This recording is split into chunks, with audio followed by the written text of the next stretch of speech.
Good morning, ladies and gentlemen. My name is Chong Da-hae, and I will be your MC for today's International Conference on Trade and Security 2021. And I would like to welcome all of you on behalf of the organizers. This conference is being held to add more academic significance to the trade and security areas with prestigious experts around the world. However, to comply with the social distancing guidelines, we are conducting this meeting online, and I hope that the pandemic will end as soon as possible so that all of us can meet in person in the near future.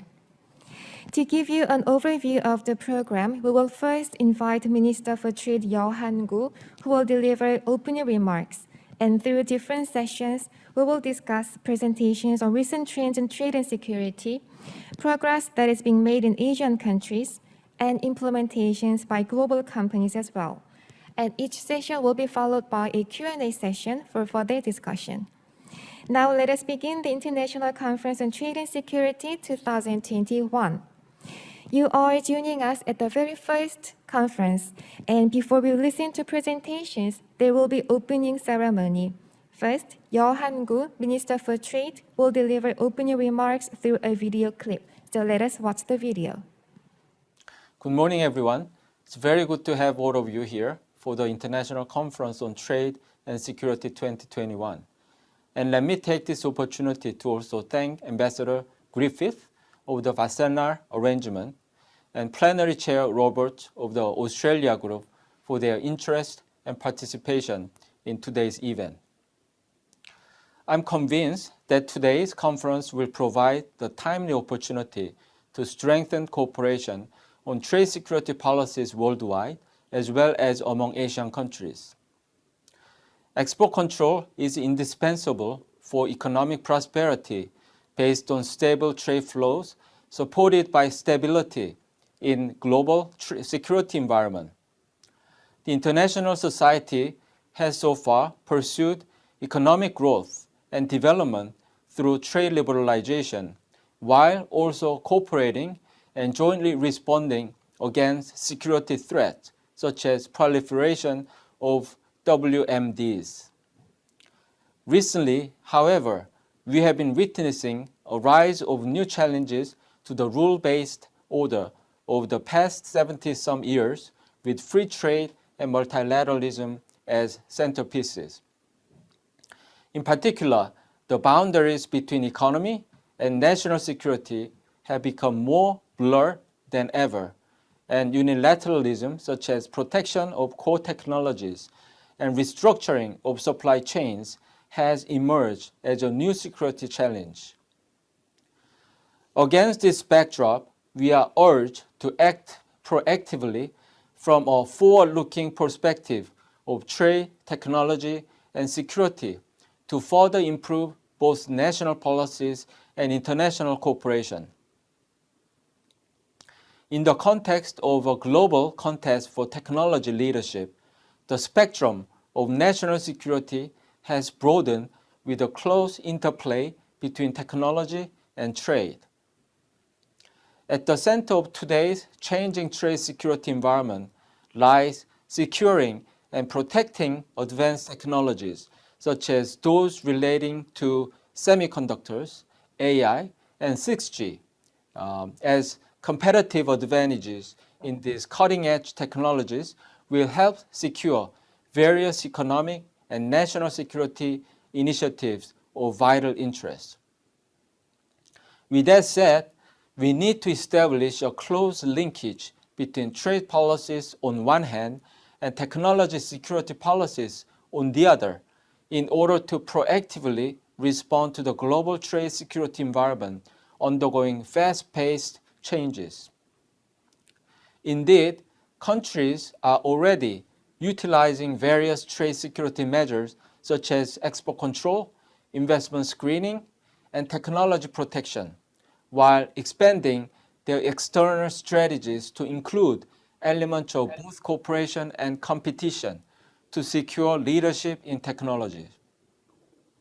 In short, there is now a new need for comprehensive strategies encompassing trade, technology, and national security to accomplish trade in industrial, policy objectives, including more resilient supply chains and development of new digital technologies.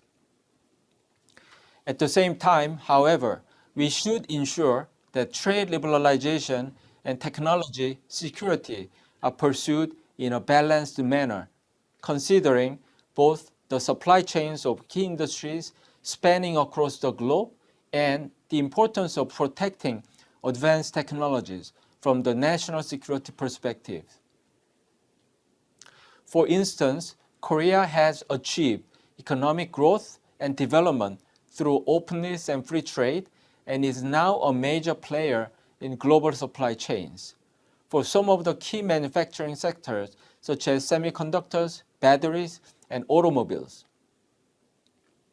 Naturally, building a robust and efficient trade security system is an imperative for Korea to ensure sustainable growth of global trade activities as well as its continued leadership in advanced technologies. Of course, a trade security system should be in full compliance with the principles of international export control regime and refrain from taking arbitrary or politically motivated actions so as to avoid undue burdens on private business activities. Having said that, we are called upon to reinforce policy partnership in line with a paradigm shift of strengthening linkages and fusion of technology and trade, as well as the rising national security challenges. I'd like to take this opportunity to share some concrete strategy in this direction. First, countries should accelerate various joint efforts to secure effective trade security through international export control system and multilateral and regional levels. Export control measures on strategic items serve important purposes, not only for international peace and security, but also for our companies to be recognized as trustworthy partners and counterparts in business activities. Korea, for example, will lead related joint efforts in the region as one of the only two Asian countries that are parties to the 4 major treaties and the 4 major regimes, intended for international control and non-proliferation of WMDs and conventional weapons. Second, like-minded countries need to strengthen their policy cooperation, including visa screen policies and industrial technology protection measures to prevent technology leakages. With the spread of civil-military fusion in recent times, there is now a greater need for technology security, especially around advanced technologies, to facilitate development, promotion, and protection of emerging technologies. As a result, controlling such strategic technologies has become a new focal point today, with a particular emphasis on stronger measures to prevent leakages and strengthen protection of strategic technologies. Last but not least, countries should seek to improve their domestic regulations by overhauling their trade security mechanisms, such as export controls, investment screening, and technology protection, in line with update to the international rules, especially to enhance credibility and predictability of domestic mechanisms. The Korean government has continued to invest in effort to improve both the trade security mechanism as a system and its capacities for managing strategic items. We hope our efforts would help minimize our company's risk associated with export activities and reinforce our ability to implement trade security rules. Going forward, national capacities in trade and technology protection, including access to and possession of advanced technologies, and preventing leakages of strategic items and related technologies will be crucial determinants of national competitiveness. Moreover, each country needs to establish export control mechanism with stability and reliability based on international cooperation in order to secure trade security across the globe. Countries in the Asia-Pacific region have been intensifying a closely interconnected web of economic and trade ties with each other. And as key economic players in the region, we must continue to cooperate on trade security through policy dialogues and knowledge sharing, among other outreach activities. I hope today's conference will serve as a stepping stone toward development of trade security system in Asia with constructive engagement of government, experts, and industries in the sessions. Thank you very much. Thank you, Minister. He gave an overview of the current picture of the global trade and security landscape, and also he talked about recent trends in the region as well. Next, Philip Griffith, Head of Secretariat of Wassenaar Arrangement, will deliver congratulatory remarks. Allow me to thank His Excellency Mr. Yao Han-koo, Minister for Trade of the Republic of Korea, the Ministry of Trade, Industry and Energy, and the Korean Security Agency of Trade and Industry, KOSTI, for inviting me to speak at this important conference. The Republic of Korea is a founding member of the Wassenaar Arrangement on export controls for conventional arms and dual-use goods and technologies, which came into operation exactly 25 years ago as an intergovernmental information sharing and standard setting forum. The Wassenaar Arrangement reflects a political commitment by its currently 42 participating states from all parts of the world to cooperate in promoting transparency and responsibility in transfers of these items as a contribution to international security and stability. As we all know, challenges arising from the proliferation and diversion of arms and sensitive dual-use goods and technologies are growing and becoming more complex, both for governments and for exporters. This is particularly the case in Asia, given its role as a hub in global trade flows. Effective export controls seek to strike the right balance between security concerns on the one hand and legitimate trade and commercial interests on the other. In collectively specifying the items that require an export license at the national level, and in their exchanges on policy and implementation issues, the Wassenaar Arrangement participating states recognize the importance of partnership, not only among government agencies, but also with industry and academia or the research sector. Each of these has an interest in protecting security while ensuring a level playing field and stable environment for international trade and the sharing of technology for peaceful purposes.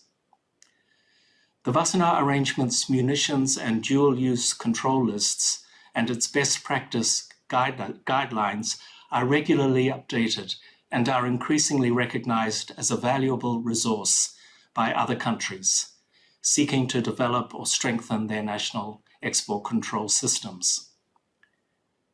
Beyond national implementation, multilateral cooperation on export controls, such as through the Wassenaar Arrangement, brings many benefits.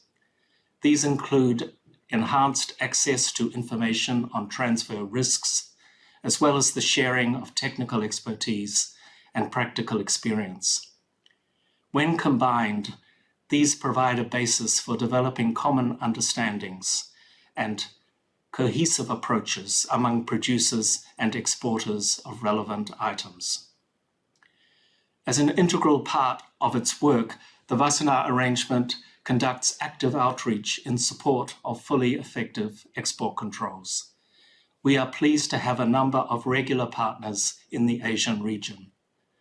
Wassenaar Arrangement collective outreach activities complement national initiatives by its participating states, such as through this conference. I would like to recognize the Republic of Korea's important contributions to advancing shared interests in trade and security, and in reinforcing cooperation and networking on export controls in the Asian region in particular. Thank you again, congratulations, and I wish the conference every success. Thank you, Ambassador. Now, Sarah Roberts, Plenary Chair of Australia Group, will deliver another congratulatory remarks.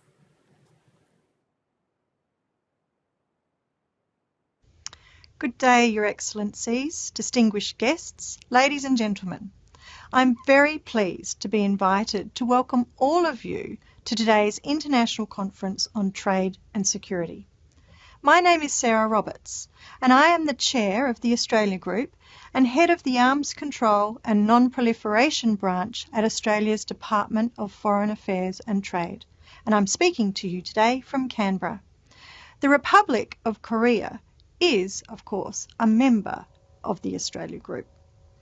Thank you to the Korean Security Agency of Trade and Industry, KOSTI, for inviting me to be part of opening this special event.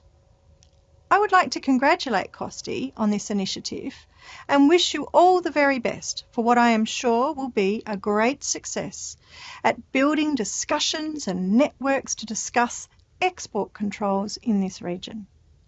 And while it is a pleasure to be here virtually, I do wish we could be meeting together in person. In addition to welcoming you all here today as the Australia Group Chair, I would like to briefly outline what the Australia Group is and the important role it plays in global non-proliferation efforts. Australia has a long and abiding interest in working towards the ultimate goal of a world without weapons of mass destruction, or WMD.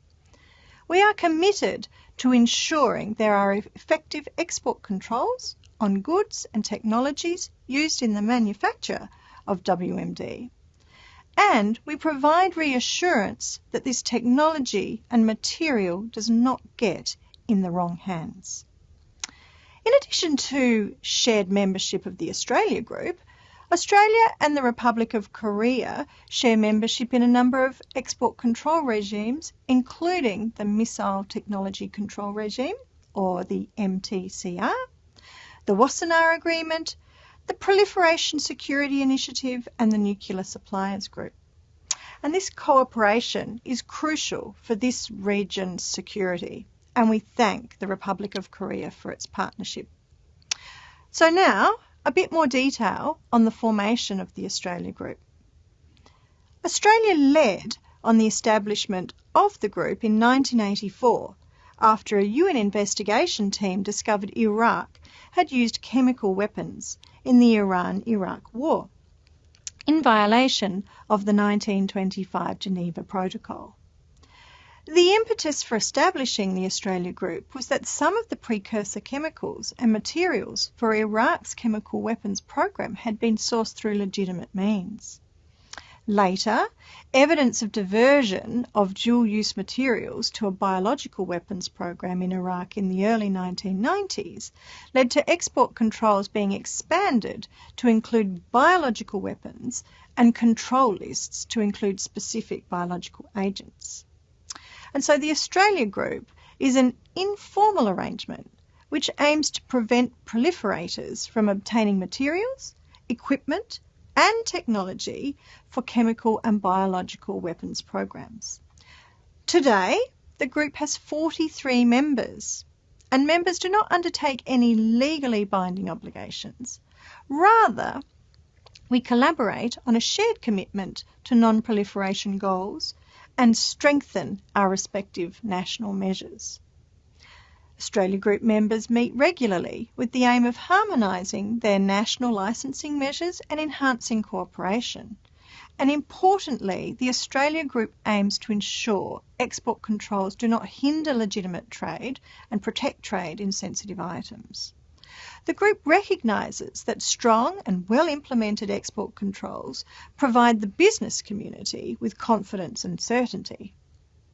And another important part of the group's work is outreach. The Australia Group works closely with non-members to share best practice and to strengthen efforts to prevent the spread and use of WMD. This has resulted in some non-member countries exploring the possibility of participating in the Australia Group or adopting similar export control measures. Before recent disruptions caused by the global pandemic, outreach had been conducted not just with non-member countries, but also with industry, academia and civil society. And after 37 years, the work of the Australia Group remains as important as ever. Regrettably, chemical weapons use is still a reality today, and we've all seen that recently in Syria, Malaysia and the UK. Chemical weapons use is not only abhorrent, but it violates international law and threatens global non-proliferation arrangements. Importantly, Novichok nerve agent precursors, used, for example, in poisoning in the UK in early 2018, have now been added to the Australia Group control list of chemical weapons precursors. Technologies continue to evolve, as do challenges posed by intangible technology transfers, proliferation financing, procurement and transshipment. In mid-2019, Australia Group members agreed to reinforce efforts to stay ahead of potential proliferators by increasing awareness of emerging technologies and the potential exploitation of scientific developments that could be used for chemical and biological weapons. This resulted in a renewed commitment to work collaboratively and cooperatively with non-Australia Group members, and agreement to enhance outreach and encourage all states to implement robust export controls and to adopt Australia Group export controls as the model for international best practice. So to wrap up, it is in all our nation's interests that the non-proliferation objectives of the Chemical Weapons Convention and the Biological Weapons Convention are met and upheld, including through effective national implementation of export controls, such as those of the Australia Group. Australia remains committed to the important cooperation we share with regional partners in this endeavour, such as the Republic of Korea, and we look forward to continuing to work with you in our shared commitment to non-proliferation goals and to a world without weapons of mass destruction. Thank you to all, and I wish you all the best for the conference. Thanks again. Chair, that was Sarah Roberts from Plenary Chair of Australia Group. And now let us begin the main session of the International Conference on Trade and Security 2021. During today's program, we will have 3 different sessions under the themes of, first, recent developments in multilateral export controls and policy recommendations for Asian countries. Second, recent developments in Asian trade and security. And third, industry's efforts for trade and security compliance. So now let us begin the first session under the theme of recent developments in multilateral export controls and policy recommendations for Asian countries. Professor Kim Jin-ah from Hankuk University of Foreign Studies will moderate the session. So Professor, please. Thank you. Good morning and good afternoon, depending on where you are. Welcome to the session on the recent development in multilateral export control and policy recommendations for Asian countries. As a moderator, let me just share with you some ground rules for this session. There will be 2 presentations, and each presentation will have 15 minutes. And the presentations will be followed by a Q&A session for 5 minutes. I believe we can use the best time of it. Let me also ask you to use the chat function so that we can collect all these questions and comments and address the best ones for the Q&A. Without further ado, let me introduce our first speaker, Dr. Sima Balad, who is a senior fellow with the Trade, Technology, and Security Program at the Stimson Center. She covers legal and institutional design of strategic trade control and management systems, internal compliance programs, and CBRN security issues. And prior to Stimson, she served as the Assistant Director of Center for International Trade and Security at the University of Georgia. Actually, Dr. Gala prepared a pre-recorded presentation, but she will join us for the Q&A. Let's have her presentation first. Good morning. I thank the Korean Ministry of Trade, Industry and Energy for hosting this meeting for exchange of information and ideas among partner states, and to KOSTI for inviting me to share my views on the subject. I have been studying multilateral export control regimes since early 2003-2004, and in my review of developments since that time, almost 20 years ago, I'm happy to see that some recommendations we made have been adopted by the regimes, like the formal adherent status and more intra-regime dialogue. But it also pains me to see that some challenges remain the same, like the impact of unanimity principle on changes in control lists or duplication of efforts in producing generic good practices documents. And these have now been exacerbated by two developments: emerging technologies and increased geopolitical competition among major suppliers. A quick recap of the basics. The regimes, one should remember, were set up to improve coordination among supplier states who were also like-minded. As you will see later, as the like-mindedness has decreased, decision-making has become more difficult. So the important thing to remember about regimes is that they support non-proliferation objectives of non-proliferation treaties from the outside. Some call this the establishment of soft law based on voluntary agreements. The voluntary nature and smaller groupings were considered ideal for dealing with a dynamic issue area, technology, where the speed of treaty amendments would not work. So regimes coordinate export control policies among participant states, which are suppliers. They identify items of non-proliferation concern. So we have control lists with strict technical parameters. They also establish the basis for licensing of these items, which is the guidance documents for the regimes. And finally, they identify new proliferation challenges and ways of mitigating these challenges, which are the good and or best practice documents that the regimes have issued from time to time. The regimes are informal political agreements. They are not formal treaties. They are not formally linked to NPT, PwC, or CwC. But they do aim to facilitate the implementation of these treaties.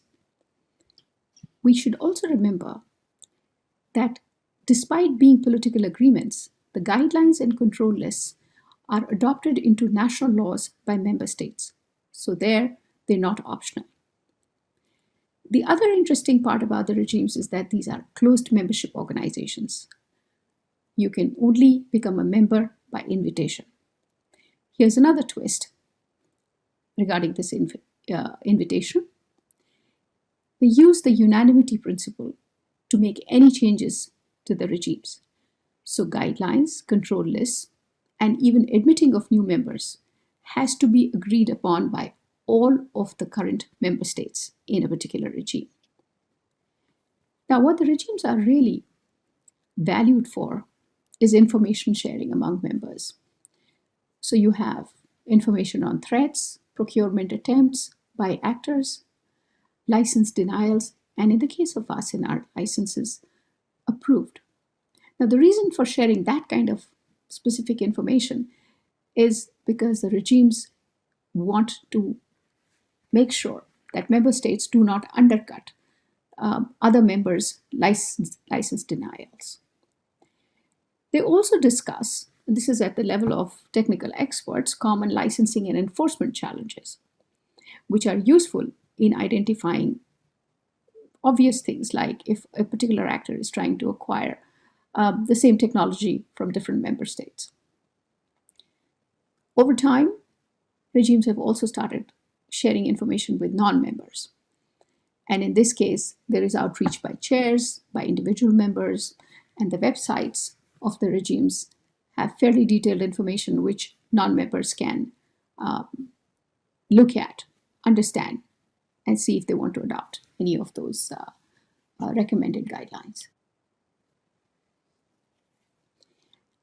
The regimes, as I mentioned in my first slide, have several operational challenges. One of them is, of course, quickly updating the control list. So even though there is a small number of member states, updates are hampered by mismatch between the growth of technology and the speed at which unanimous consensus can be built within these small organizations. Sharing of intelligence is also problematic. Now, intelligence is needed for implementing catch-all controls and ensuring no undercut. But if there is lack of trust among some members, they would not share intelligence with the entire group. There is also increasingly an overlap in control lists. For instance, UAVs are controlled by Australia Group, MTCR, and Wassenaar, lasers by NSG and Wassenaar, and chemical energetics, chemicals that behave in specific ways under pressure, by MTCR, NSG, and Wassenaar, but not Australia Group, which does cover all other kinds of chemicals. Advanced materials similarly are covered by MTCR, NSG, and Wassenaar. This creates problems for industry in their due diligence. So there is also criticism that the regimes have been issuing general, non-regime specific good practice documents in the same issue areas. For instance, transit and transshipment under NSG cannot be that much different from transit and transshipment good practices for MTCR or Wassenaar, and so on. This creates unnecessary duplication of efforts and confusion, again, for the industry. There is also differing levels of implementation and enforcement capacity among member states, including in their resources to host meetings, for instance. And there is also a time lag in how changes at the regime level are adopted into national law. So technology, as I said before, has become a problem. It develops too quickly for governments to understand the proliferation implications and to develop national positions. It's much harder to negotiate upgraded multilateral standards of control when all the partners are not on the same page. Also, when different partners see different domestic economic implications of new control standards, consensus is much harder to build. There's also a big debate among scientists and industry about which of the so-called emerging technologies are truly emerging, or whether they are foundational technologies that are being used in new ways in different technology sectors. The upshot is that these kinds of technologies cannot be regulated in terms of generic or use-independent control thresholds. And there is the emergence of new potential suppliers. So production in different locations requires sharing of designs and other technology.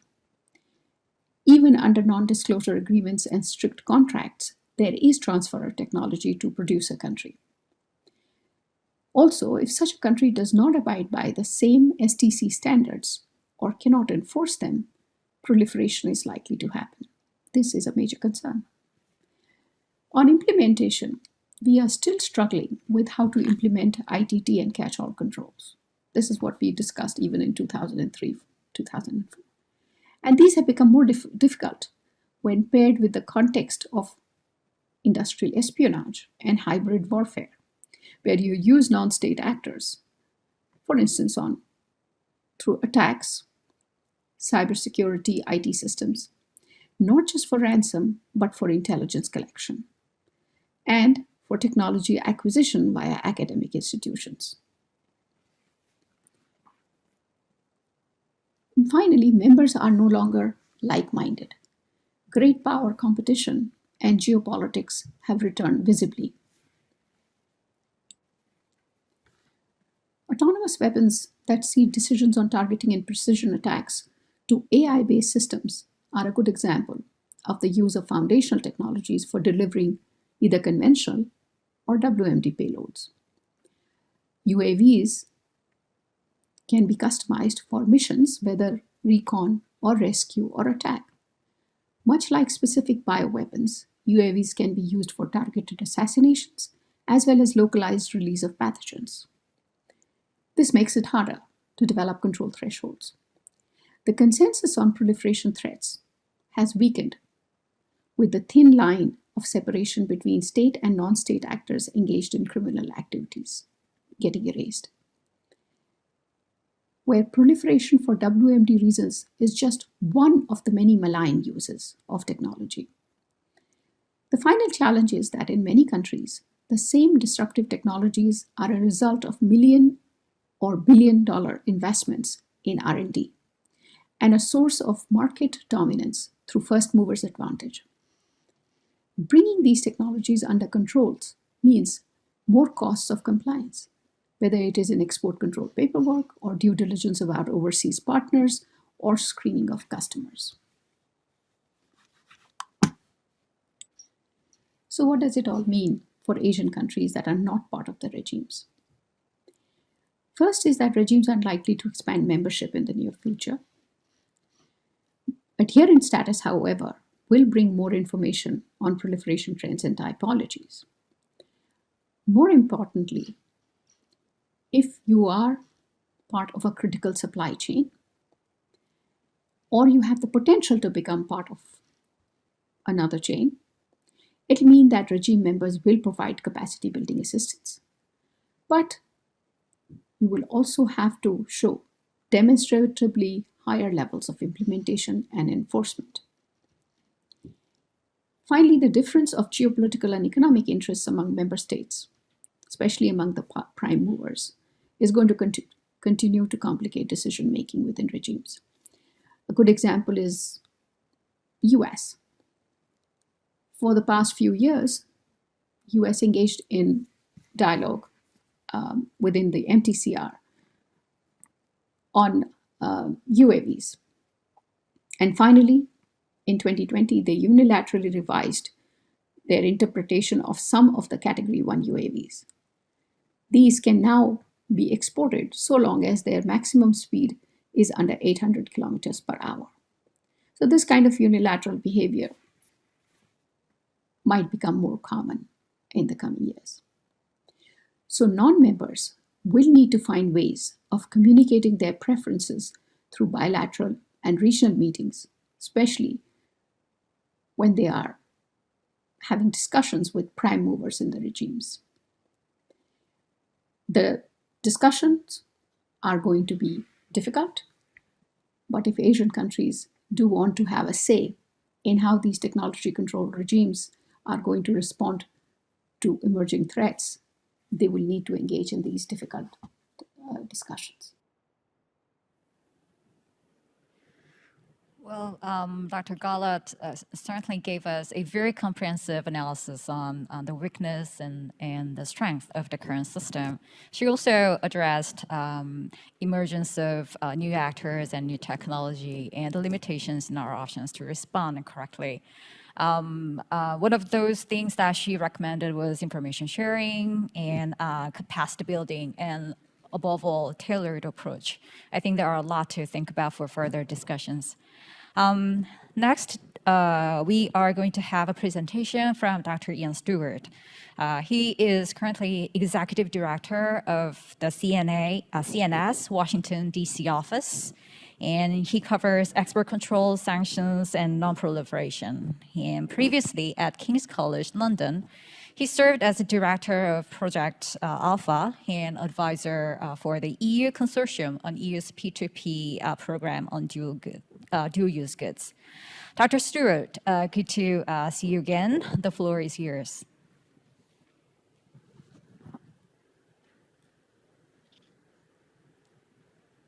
Thank you, and good to be with you. I hope that you can see my screen, and I'm sure someone will tell me if you cannot.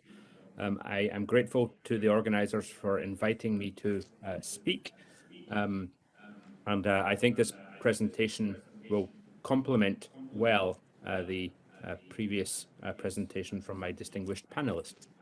So thank you for having me. So in this presentation, I would like to talk about the broader export control landscape as I see it. And I do feel that we're in a different era with regards to export controls. And I think that for a conference like this, it's important that we recognize the landscape and think through the recommendations for Asian countries, which was the theme of this session. So in this presentation, I'm going to touch on great power competition. I'm going to talk a little bit about the digitization of the economy. I will briefly touch on human security, and I will very briefly touch on emerging technology and military induced controls. But the point that I want to get to, and the focus of this presentation, will be quickly covering some background issues as I see them, so that I can come on to the recommendations that I would make to countries in Asia on navigating a more complex export control environment. So the great power competition issue has already been raised, and I don't necessarily want to overly focus on this. In other presentations that I've given, I kind of go through great power competition on a country by country basis, and I kind of draw out very specific points, and I sort of describe it as a multifaceted or multi-sided problem in which a number of states have specific concerns with other states, which drives action. And we heard already mentioned things like military-civil fusion, which is a specific concern in, say, the China context. But we also have to keep in mind that, and this is my broader point, the landscape that we're facing is one in which this is not to single out specific countries as such. What we see is a landscape in which a number of great powers have concerns with other great powers, which is driving the international security and international trade environment. So I will move on from great power competition, but I'd be happy to talk more about it in the discussion. Now, the next point I would briefly like to touch upon is tangentially related to great power competition, in that what I see is that in an era of great power competition, technology proliferation is happening through additional means. The digitization of the economy is one of these means, but actually I'm going to come on to talk about other means through which technology proliferation is happening at present. The digitization of the economy is a particularly important one, though, because what we see is that state-backed groups in several countries use the digitization of the economy as a pathway to indigenize, to steal and indigenize strategic technologies. And this poses a fundamental challenge to the effectiveness of export controls. And this is a particularly important issue in my mind, because the export control systems and regimes that we have never really wrestled with the problem of securing digital information, including when it's at rest, when it's not being exported, but when it's stored by a company who holds dual-use technologies.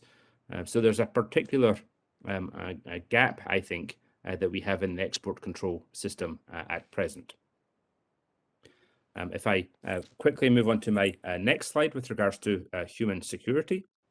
So this is another one of those slightly newer areas of strategic trade control, where particularly following the Arab Spring, there was a growing focus on human security concerns within the European Union, with the desire and with the goal of ensuring that materials and technology exported from the EU was not being used to repress populations in the context of the Arab Spring.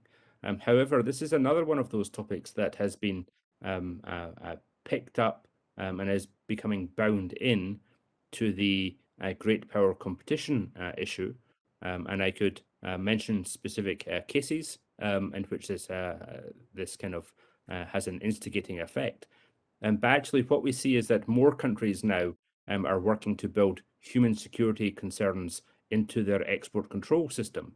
For example, the US now also is accounting for human security in its export licensing process, which is a relatively new development. So this is one of those areas where I see more focus and more work being done to solidify a gap in controls, which is a new dynamic over and above the traditional multilateral export control regime focuses. And then we also have the emerging technologies issues, which have been touched upon. I could give a longer presentation on the kind of dynamics around emerging technology controls. But in the interest of getting to my next slide on recommendations for countries in Asia, I think what I would say is that there are a whole plethora of technologies which are difficult to control through a standard list-based approach. Whilst work is being done to develop list-based controls for some of these, what we effectively see also is an increased realization that it is important to have military end-use controls to be able to stop transactions when it's going to a military end user of concern. And this certainly is one of the dynamics of great power competition, where with things like military-civil fusion, we do see military-related entities, including, for example, military-related universities being used for technology acquisition. So the emerging technologies one is an important piece in general, but I would especially highlight to you the importance of military end-use controls. So if I was now to come on to my recommendations for countries in Asia, you know, I have a number of recommendations here which I effectively offer to you as mitigations or approaches to manage risks in a great power competition environment. I don't kind of advocate for taking a specific line or viewpoint with regards to great power competition. My point is simply that it is important to have the tools in place so that the risks that go along with great power competition are at least understood and recognized without coming to a kind of definitive viewpoint on you know, where one stands with regards to great power competition. So the first of these is what I perceive as a need for an all-tools approach. And what I mean by an all-tools approach is that there is a need to look beyond traditional export controls, and also a need to look beyond the traditional export control regimes, even though they play a fundamental and important part of the export control system. And what do I mean by an all-tools approach?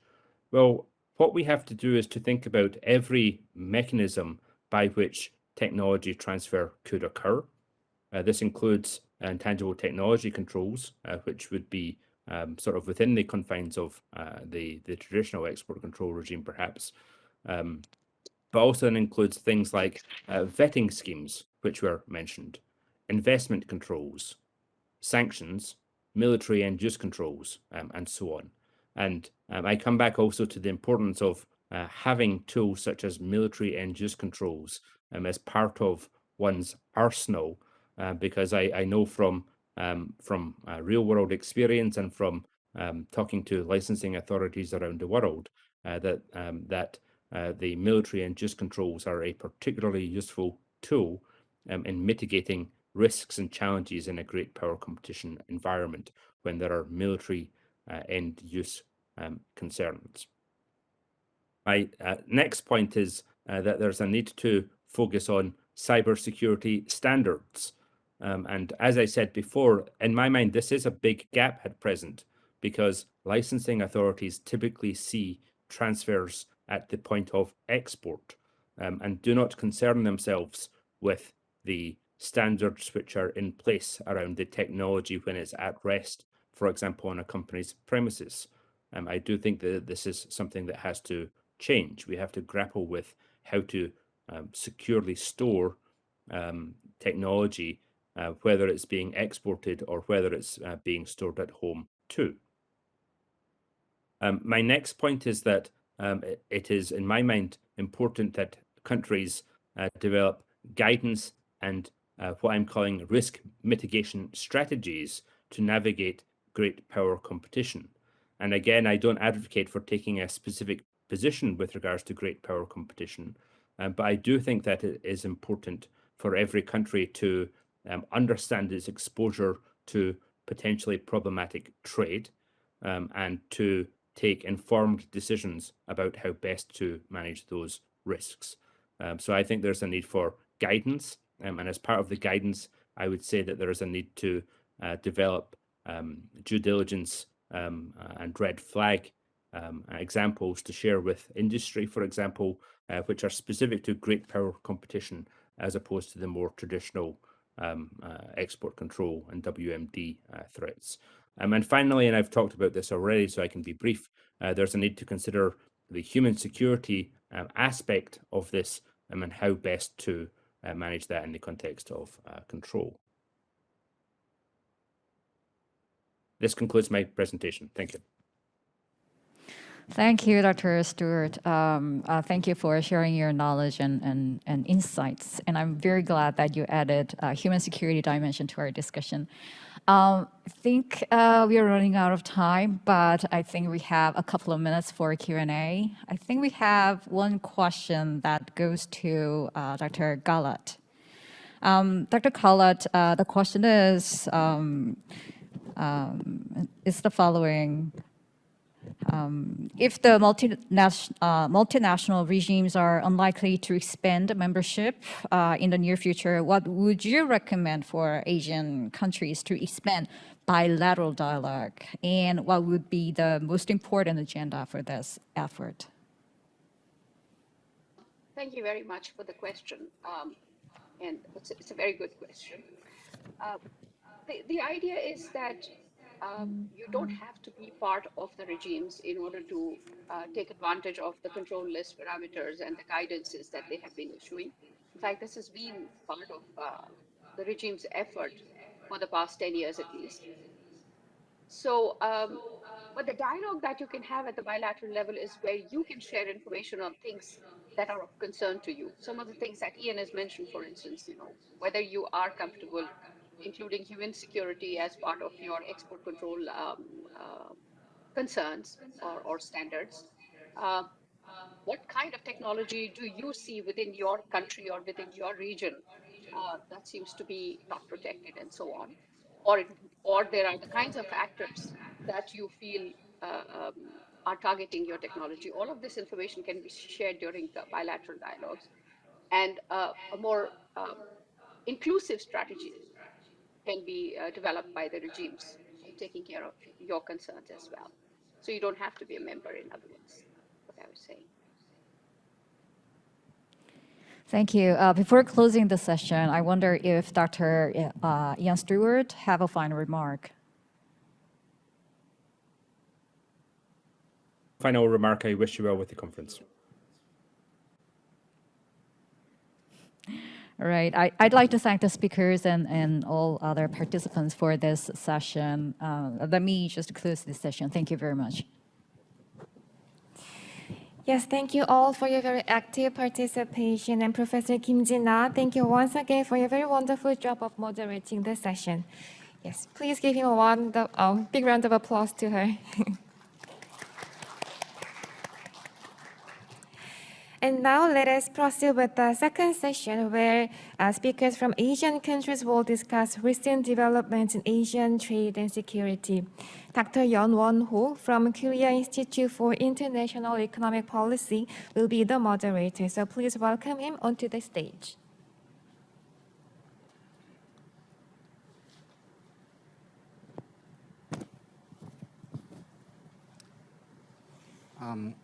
Good morning, everyone. I'd like to welcome you all to session 2 The purpose of this session is to discuss recent developments in Asian trade and security. Today we have 5 outstanding speakers from Singapore, Malaysia, Philippines, Vietnam, and South Korea, who will be presenting each country's strategic trade control system.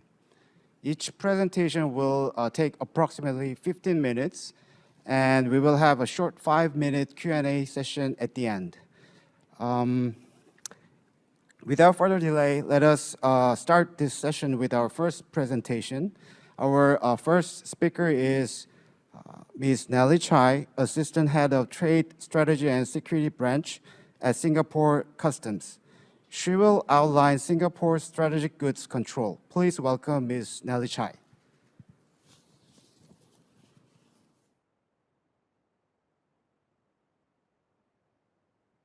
Good morning. I'm Nellie from Singapore Customs, and I will be sharing with you on the overview of Singapore Strategic Goods Control. This will be the outline of my presentation.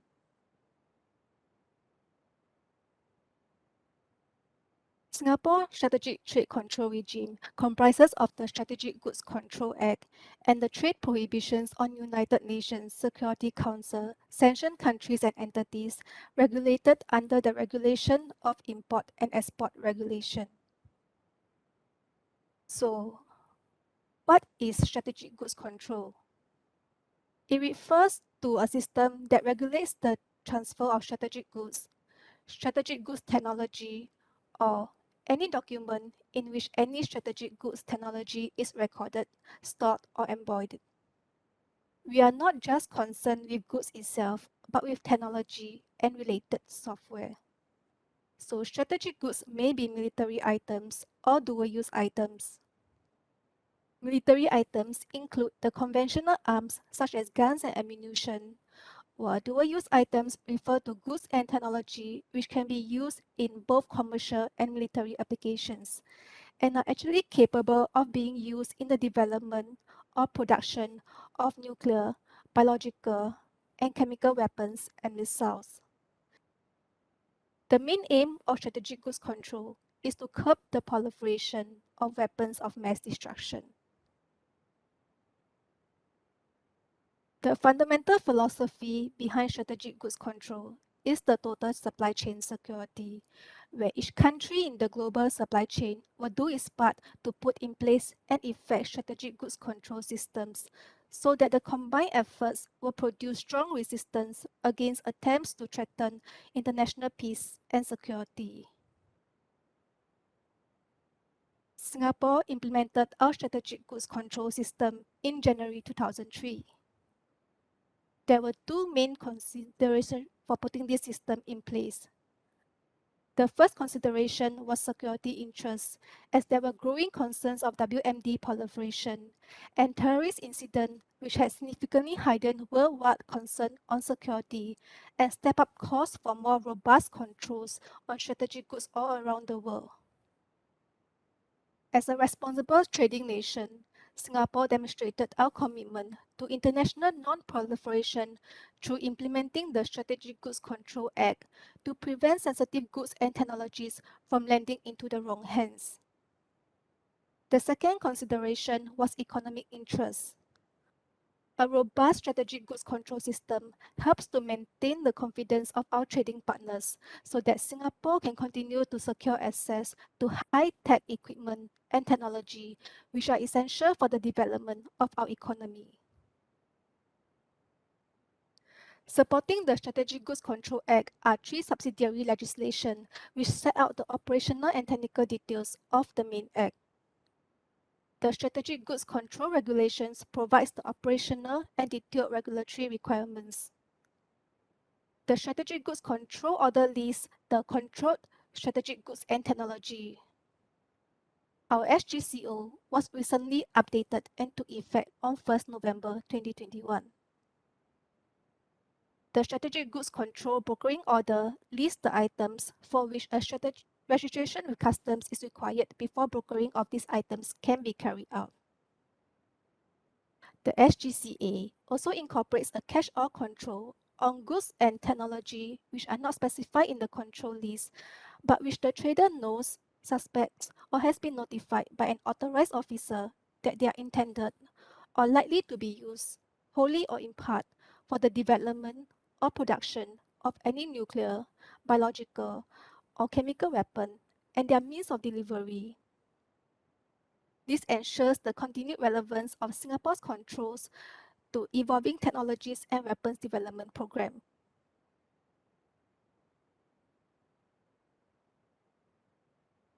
Following Singapore's implementation of our strategic goods control system in January 2003, the United Nations Security Council adopted Resolution 1540 in 2004. This resolution called on member states to implement controls through its domestic legislation to prevent the proliferation of WMD and related materials, which Singapore had already put in place in 2003.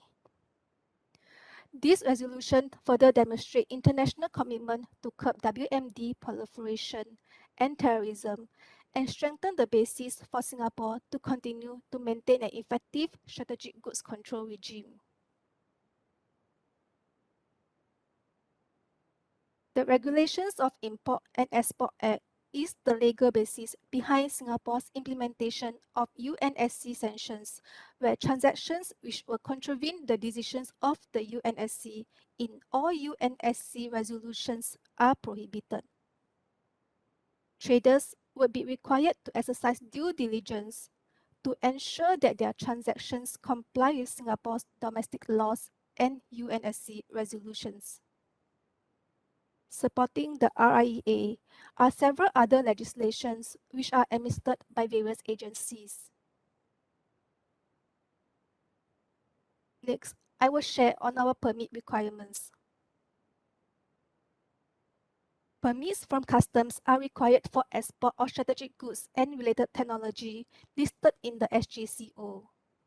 A strategic goods permit is required to transship or bring in transit through Singapore goods that fall under the 4th and 5th schedules of the SGCR.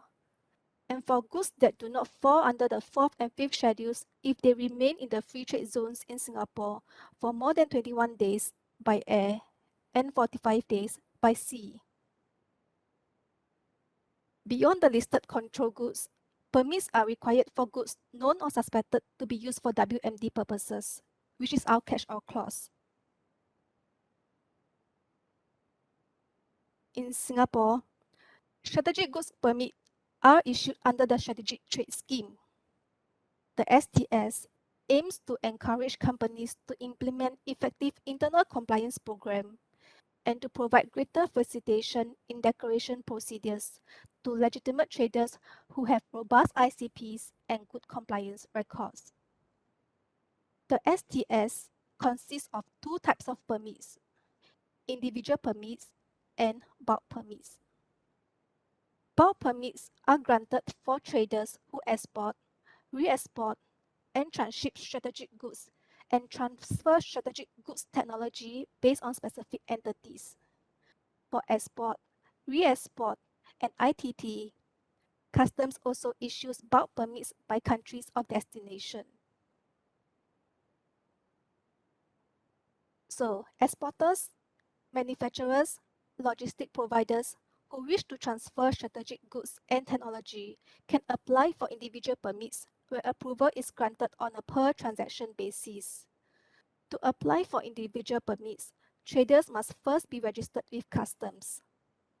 Traders can submit their strategic goods permit application together with the required supporting documents at least 5 working days before effecting the shipment. If the transaction is known or suspected to be for weapons of mass destruction purposes or catch-all, traders are also required to apply for an individual permit and more supporting documents will be required.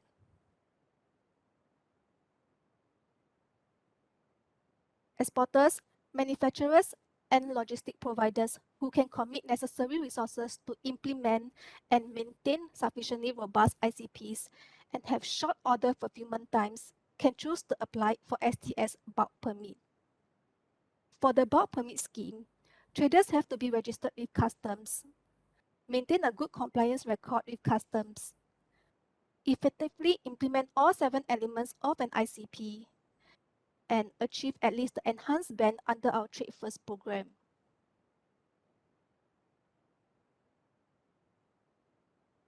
Prior to any transmission of control technology, an ITT permit, together with supporting documents, must be submitted to customs at least 7 working days before the intended transmission. Brokers who wish to broker items listed under the Strategic Goods Control Brokering Order must be registered with customs at least 14 working days before commencing with the brokering activities. Or ITT or brokering activities for items that could contribute to the development of or use in a weapons of mass destruction program must be approved by customs.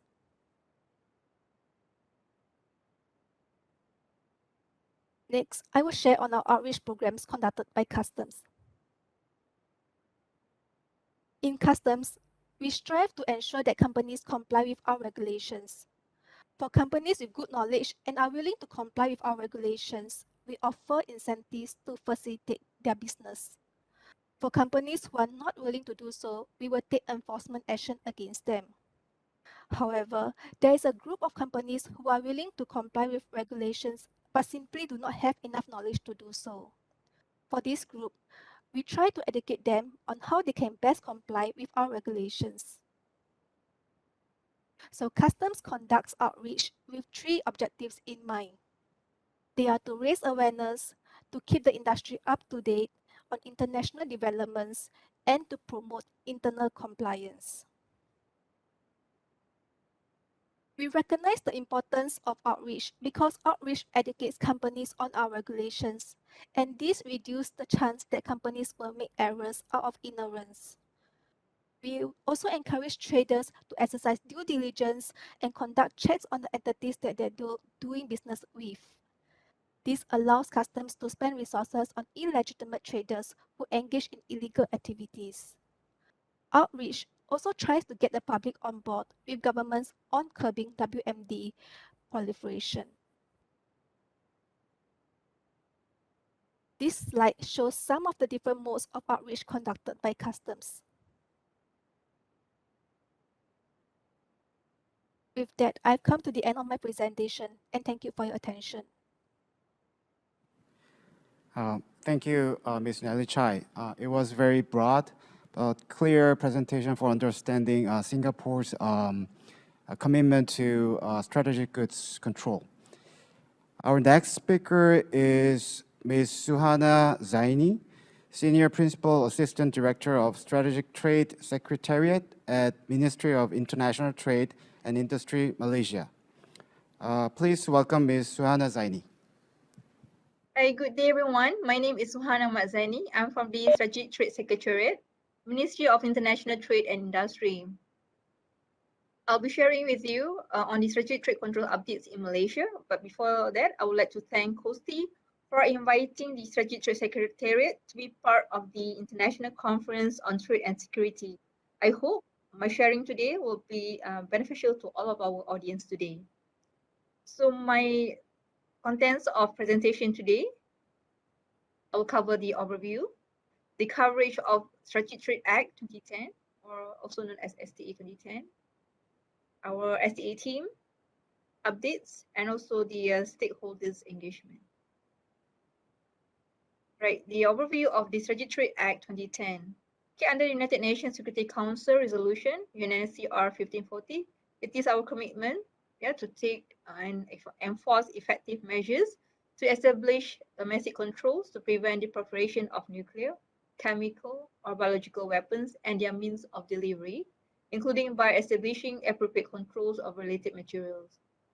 So under the United Nations Security Council 1540, that was in year 2004, we actually demonstrated our commitment under this resolution in year 2010 by establishing the Malaysia Strategic Trade Act 2010 in year 2010 itself, and the Strategic Trade Secretariat placed under the Ministry of International Trade and Industry meeting is the focal point for the STA 2010. Right. The laws of Malaysia that we already have this Act 708 or the STA 2010 is an act to provide for control over the export, transshipment, transit, and brokering of strategic items, including arms and related material and other activities that will or may facilitate the design, development, and production of weapons of mass destruction and their delivery systems, and to provide for other matters connected therewith, consistent with Malaysia's national security and international obligations. Right, let's meet the our STA team. Yeah, we are from the Strategic Trade Secretary or STS. As I mentioned just now, we are the focal ministry and custodian of STA 2010. We are responsible for the overall strategic trade management, maintain online system as all the permits are being processed electronically. We process the permit, issue the policies, guidelines, SOPs, and we conduct outreach as well as internal compliance program approval. This ICP is meant for companies that have very strict export control policy. And from time to time, we lead our audits and also interdiction teams when we get intelligence from our enforcement team. So on your right, you can look at the Pharmaceutical Program Services, the Malaysian Communications and Multimedia Commission, MCMC, and the Atomic Energy Licensing Board. These are 3 plus the STS. We are 4 actually. The permit issuing agencies under the STA 2010. So our rules actually based on the commodity classification. So we have different permit for different categories basically. So this is our enforcement agencies.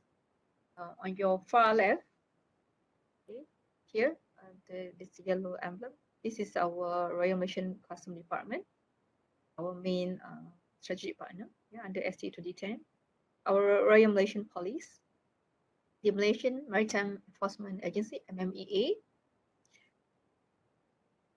our Ministry of Health, Malaysia, MCMC, the ALB or Atomic Energy Licensing Board, Bank Negara Malaysia or the Central Bank of Malaysia, Securities Commission Malaysia, Labuan Financial Services Authority or LFSA.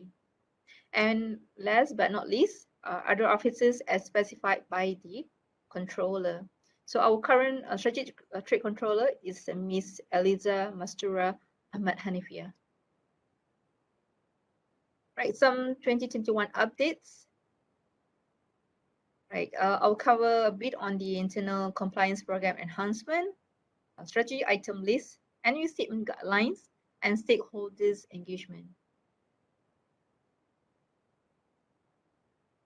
Right, for internal compliance program enhancements or ICP, yeah, we have some new elements and sub-elements being introduced to ensure the high level of compliance from the companies holding the ICP status.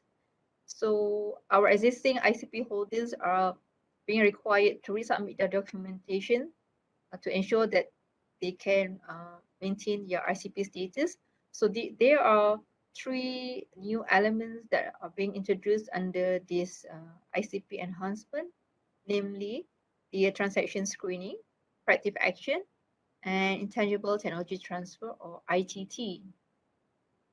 We also impose a limited validity period for the ICP holders. So basically each company will get up to maximum 5 years only and will renew their ICP status from time to time.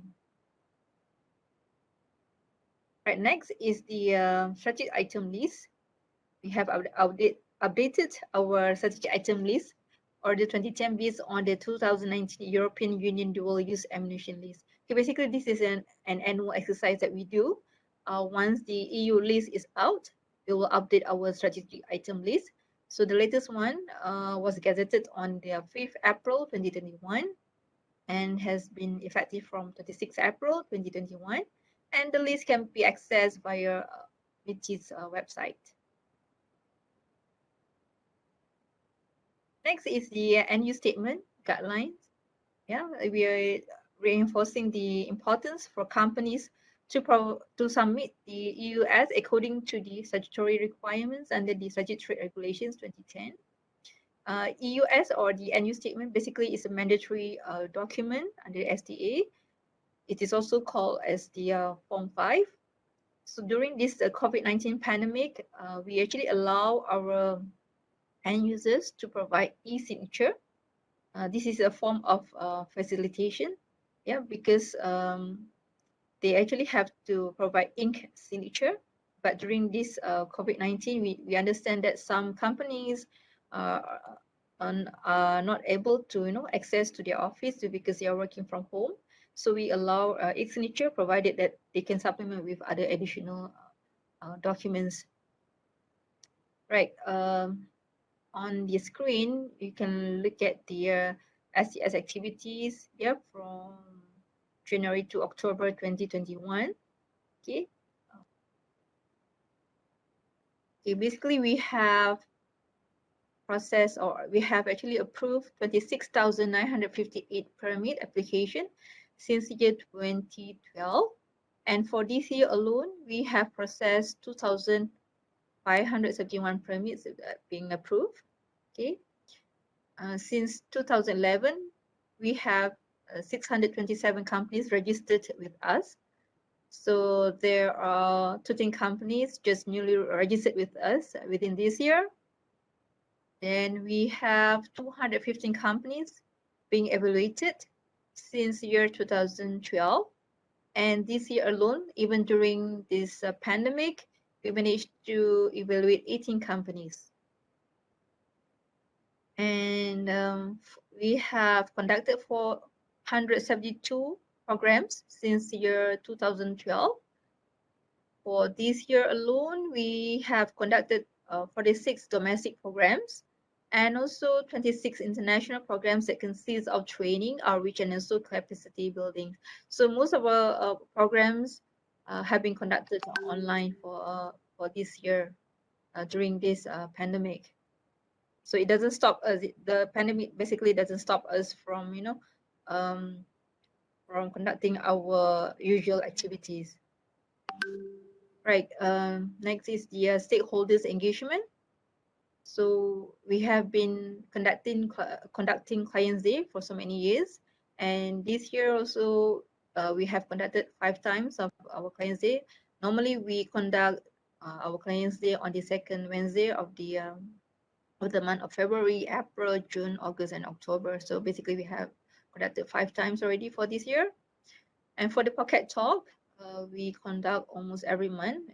This is actually an effort from the ministry with other departments under MITI that provide some latest updates on the FTA as well as on the STA 2010. And then we also engage universities and higher learning institutions, especially on the intangible technology transfer (ITT) topics. Then we also engage the port authorities, freight forwarders, agents from time to time. This year we managed to have one session with them. About more than 200 people turn up online, which was a good turnout. And we managed to update some of the latest development under the STA 2010 to ensure that all these freight forwarders and agents are aware of our STA 2010. So basically, these are some of the updates that I can share with you. Right, that's the last slide, I believe, and I hope my sharing will be beneficial for all of you. And I'm looking forward.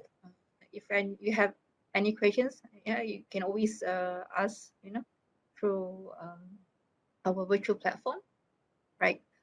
Thank you so much for listening to my presentation. Thank you. Thank you, Ms. Suhana MD Zaini.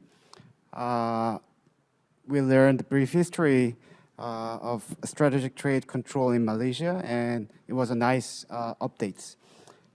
Our next speaker is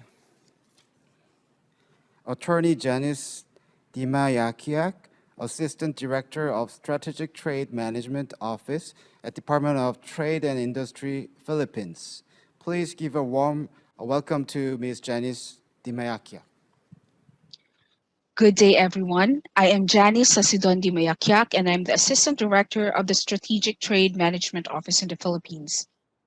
On behalf of our boss, Attorney Luis Katibayan, and my colleagues from the STMO, I would like to thank the Korean Ministry of Trade, Industry, and Energy, as well as KOSTI, for inviting us and giving us the opportunity to provide updates on the STMA.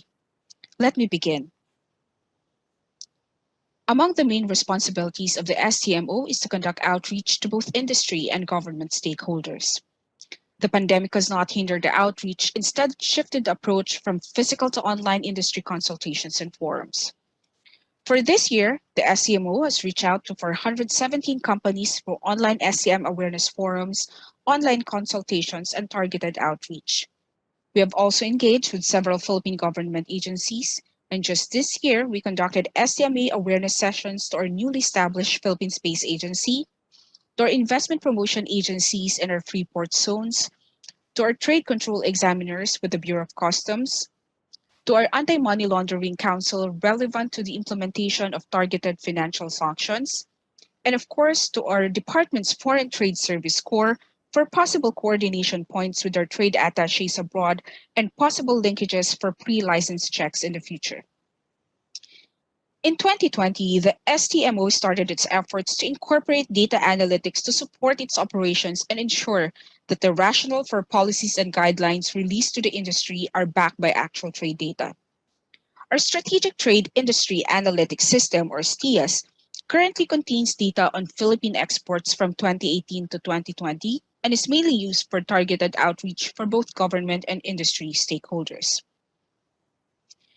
Given the current pandemic, in the third quarter of this year, we tried conducting an online commodity identification training to our customs officers in collaboration with our Bureau of Customs. During this training, we trained 60 Bureau of Customs personnel located in 9 major ports and airports in the Philippines. Due to the success of this event, the STMO launched its own e-learning platform known as Learn STM to conduct commodity identification training for economic zone officers and our officers from the investment promotion agencies this November 2021.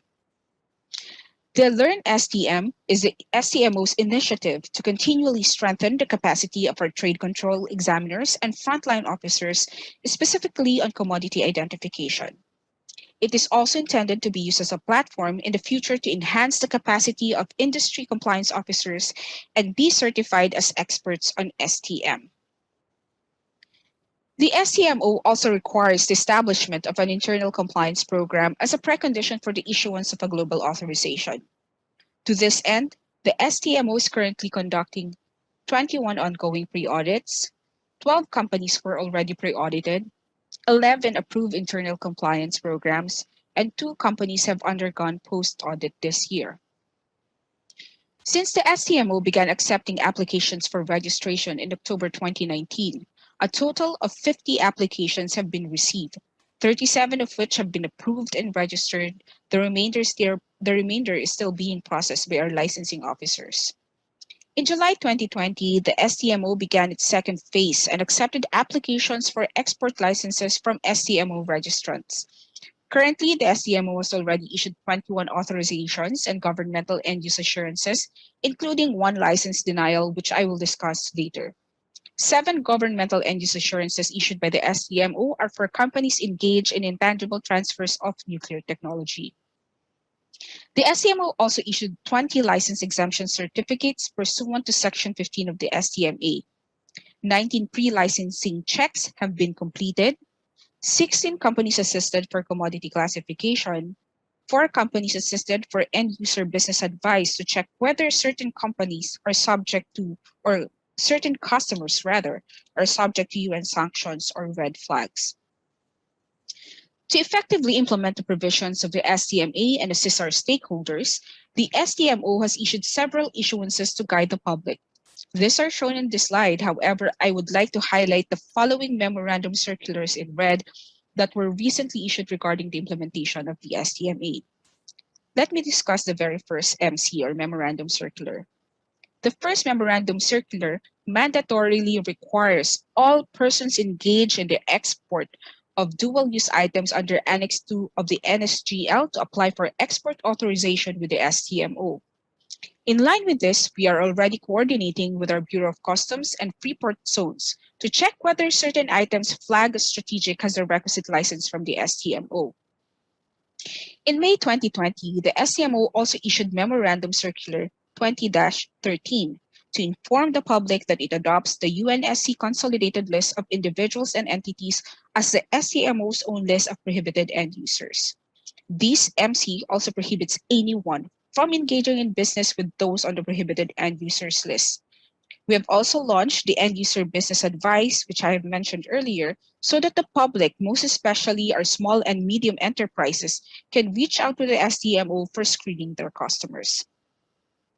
In line with this, we have also issued in January this year a memorandum circular that prohibits any natural or juridical person operating within the Philippines or any Filipino person wherever located from engaging in brokering and financing activities if the parties involved in the transaction are those covered under UNSCR 1718 and 2231. This is in consonance with the inclusion of sanctioned items under Annex 3 of the NSGL. This is further underlined in October 2020 when our department secretary issued an advisory for the public to be more circumspect in screening their customers and encourages businesses operating in the Philippines to update themselves on the current multilateral and unilateral list of sanctioned individuals and entities. The third circular is a memorandum circular lifting the suspension of administrative penalties under the STMA. This circular is an update to the previously issued guideline on the temporary suspension of administrative penalties issued last year in light of the COVID pandemic. This recently issued circular lifts that temporary suspension and shall be effective on January 1st, 2022. The purpose of the circular is to reiterate the obligation of covered persons to register and apply for authorizations, particularly those engaged in the export of dual-use goods and the export financing or brokering activities of Annex 3 items. I would like to also share with you that we have just recently established a specialized customs unit for trade facilitation and enforcement. Considering that our Bureau of Customs is a very big organization and is composed of numerous units with different priorities, it was proposed and agreed upon by the STMO and the Bureau of Customs that a unit will be created within the agency to serve as a one-stop shop for functions relevant to STMA implementation. This would ensure that strategic trade-related transactions are facilitated and that obligations under the STMA are performed. Now, on the final part of my presentation, I would like to share with you our first license denial and our first catch-all case. On May 26, STMO received information regarding an imminent export of servo motors suspected of being used in UAVs in conflict zones. The following day, the shipment got flagged and held at our Ninoy Aquino International Airport by our Bureau of Customs Police, as there is a high probability that the items may be covered under the catch-all provisions of the STMA. The next day, STMO immediately reached out to the exporter where it was agreed that the covered shipment will be placed on hold until an authorization is issued by the STMO. On May 31st, STMO officials conducted an on-site inspection and recommended that the exporter apply for individual authorization under the STMA's catch-all provision. On June 10, STMO received the initial documents for catch-all authorization application from the exporter. On June 29, STMO convened an interagency meeting to seek the subcommittee's recommendation on the application, particularly on the possibility of the item being weaponized as well as the suspected activities of the end user in its country of destination. For this particular application, the subcommittees on technical reachback, composed of our technical agencies within the Philippines, and our subcommittee on risk assessment, composed of our intel groups within the government, were convened. So what did we find out? But before I delve into the red flags of the case, let me first briefly share with you the facts of this case study. So C1 is a manufacturer and exporter of servos in the Philippines. It is a subsidiary company of HQ located in country X. HQ is the main office and sales office of C1 and controls the clients and sends orders to C1, who in turn prepares the orders here in the Philippines for export to HQ's clients around the world. In this particular case, P1, the end user located in country Y, placed its orders to HQ, which communicated these orders to C1. However, for this particular order, P1 requested that the orders be divided into two batches, one to be shipped out to its consignee and one for its broker, both located in country C. So what were the red flags found? What were the red flags found by the STMO? First, we found a red flag on the manufactured goods. Several UN reports have identified various models of this company's servo motors as components of a one-way attack UAV used in conflict zones in the Middle East. The requested model for this specific transaction, however, has higher voltage, current, and torque. In short, it has higher technical specification than the ones reported in the UN report. This expands the programming capability of the servo motors to accommodate multiple programs or software. The second red flag, as you can see on this slide, is that there's an unusual shipping route.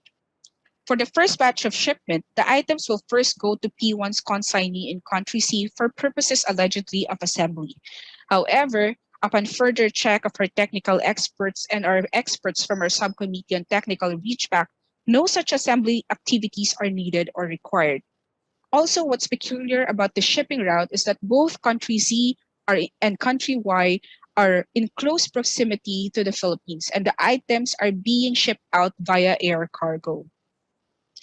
The next red flag is on the broker, because in this case, the broker paid for the transaction.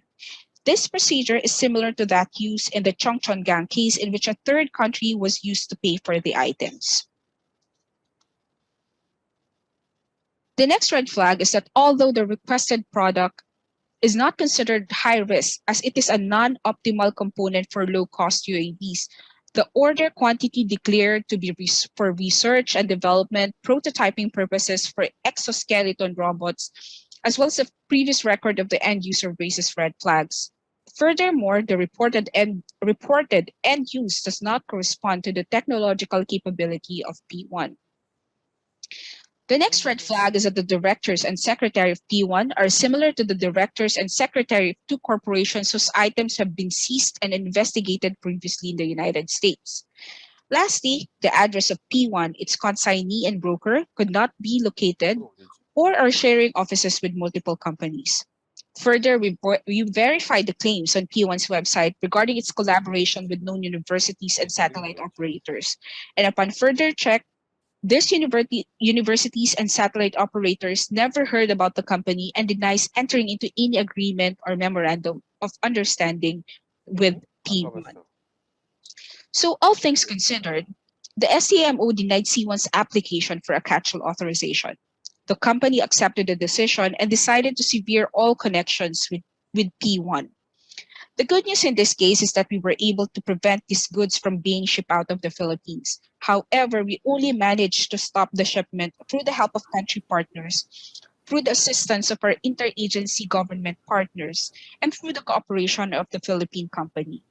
What this case illustrates really is that the implementation of the STMA, or Strategic Trade Controls, anywhere in the world requires cooperation among nations, cooperation of the government with the private sector, and cooperation among government agencies. With that, I end my presentation. Thank you very much for your attention. Thank you, Ms. Janice Timeakia.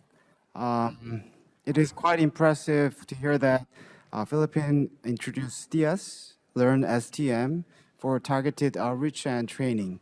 And also, I personally agree on her view that it is important to both emphasizing export control and export facilitation, as Philippines does. Okay, then let's welcome our next speaker, Mrs. Owen Pham Nhu Ha, Vice Head of CO and IRP Division of Customs Control and Supervision Department at General Department of Vietnam Customs.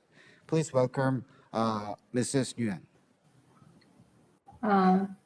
Good morning, all, and thank you so much, the Ministry of Trade and Industry and Energy from Korea, for inviting the Vietnam Customs to join this very useful international conference on the Trade and Security 2021.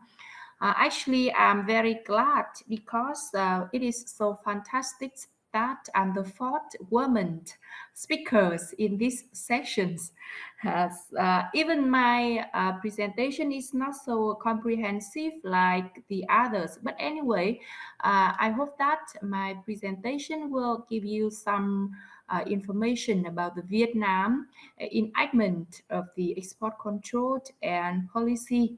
Now let's move to my presentation. We have 5 parts in my presentation. The first one, I will give you some statistics on export and import of Vietnam to the ASEAN countries. And the second part is our legal and regulation framework. Next part is the enforcement and investigation, of course, also the prosecutions of violations. I also touch up on the industry outreach, of course, because this is a very important part in the chase control system. And last but not least is ongoing programs in Vietnam. That is the DACB we receive from our donors. Coming to the statistic in the screen, you can see here is our export and import to ASEAN countries in 3 years from the 2018 until 2020. And you can see that the export and import volume growth yearly. Not only ASEAN countries, but the others. We also is the export surplus countries. And we reach approximately the 10 to 20 billion US dollar per year. As far as you may know that Vietnam is one of the top 20 largest exporting countries over the world. And we have 5 top export partners such as ASEAN, EU, USA, China, Japan, and Korea. And we have some export goods, top export goods such as electrical machinery, footwear and winters, clothing accessories, the plastics, the furnitures and bedding, fish and crustaceans, and we also have some edible fruit and nuts, etc. And as like the other countries, we also have to face with the new trends. As far as you may know, we are changing softly from the simple to high-tech products. The export commodities will become more complicated and have more dual use and sensitive items. So the Vietnam export control system has to adopt with new area and new challenge of the international integrations, with the, of course, opportunities and threats as well as the challenge arising from the export growth. We have signed 16 FTA, and we also have to face with the terrorisms, of course, with the weapons and transnational crime. And we also have to face with the trade remedy with the origin flows and transshipments. And regarding to our legal and regulatory framework, of course, we have to follow the international treaties and commitment. And apart from that, our government also have some regulations on the export control in specifying in our commercial laws. And regarding to the line ministries, we also issues circulars and legal documents to control on the specific items. And we also have other related documents such as the criminal code, the law on handling of administrative violations, and of course the custom laws also. Now let's move to in detail with the legal and regulatory framework. We have the regulations on import and export goods with the list of the prohibitions like the weapons and ammunitions, the explosive materials, and also the military technical equipments. And regarding to the commodities subject to the ministerial management, the goods must be comply with the international treaties published by our Ministry of Industry and Trade from time to time, and the such good will have the permits from those license agencies. And we also have the list of the commodities of pure commercial natures, such as the agricultural products, aquatic products, etc. And now, as far as you may know that, we have to face with the trade war between the big economies. So at this moment, we focus much on the control of the commodity exporting from Vietnam that they are in doubt of the original fraud, and we pay attention to the simple processing goods as well as the transited goods. And from the custom perspective, we are the implementing agencies, so we have to carry out our enforcement, investigation, and the prosecutions of violations. And for the custom enforcement, we follow the custom laws, and before leasing some goods for export, we have to check the export license issued by license agencies such as MOIT, and we have to check the HR code of the goods, and then we carry out our procedures. And of course, apart from the import and export goods, we also have to pay our attention to the goods temporarily imported for re-export and the goods transited through Vietnam. And we have to provide the goods transited in Vietnam during the time they stay in Vietnam and try and exit across the roads as regulated. We also have to carry out our custom procedures at border gates and operations in the special control areas. And for custom enforcement and investigation, now we are applying the risk management, and we also have some device, for example, like camera surveillance system and containers scanned in order to ensure the requirement of controllability and of course to facilitate the trade activities. And whenever we have some investigation case, we also have to cooperate with the other ministries like the National Defense or in the Internal Affairs and others stipulated by laws. And with regards to sanctions, both criminal and administrative, in order to deter and prevent the violations in this area. And we also have some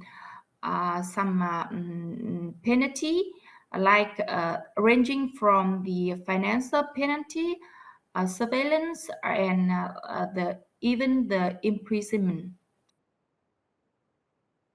And we also knows the importance of the industry outreach.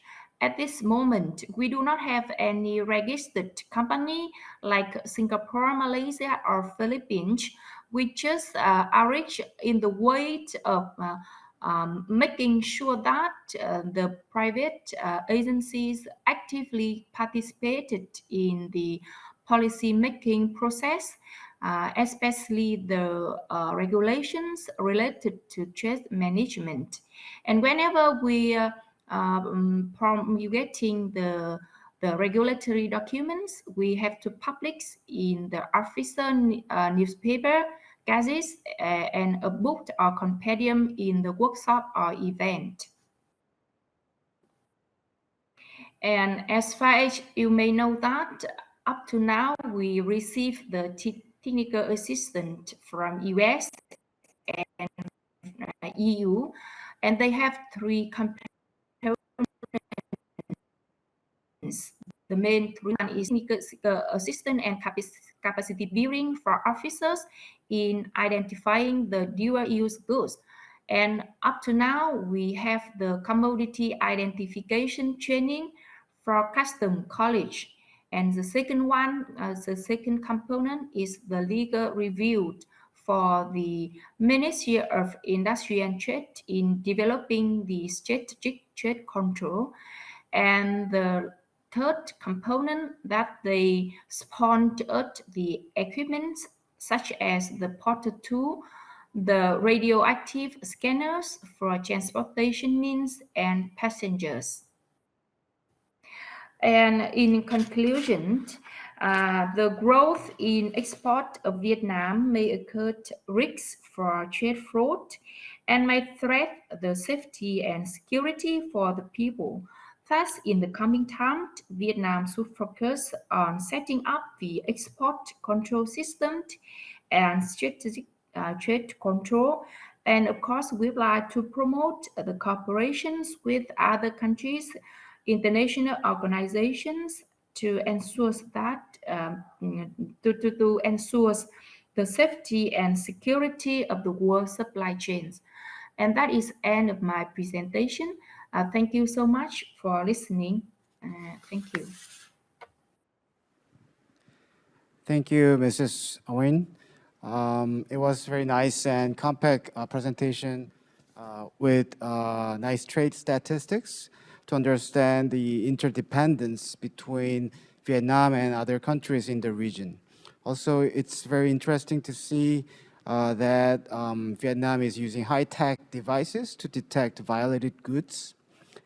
Thank you. Let's welcome our last speaker, Sang-hee Park, Director of Trade Controls Policy Division at Ministry of Trade, Industry and Energy, the Republic of Korea. I believe Mr. Park is an appropriate speaker to finish this session. Please welcome Mr. Park. Hello, everyone. Welcome to participation to the International Conference on Trade and Security in 2021. My name is Sang-hee Park. I am in charge of Export Control Policy Division of the MOTI, Ministry of Trade, Industry and Energy. My position is the director of this division.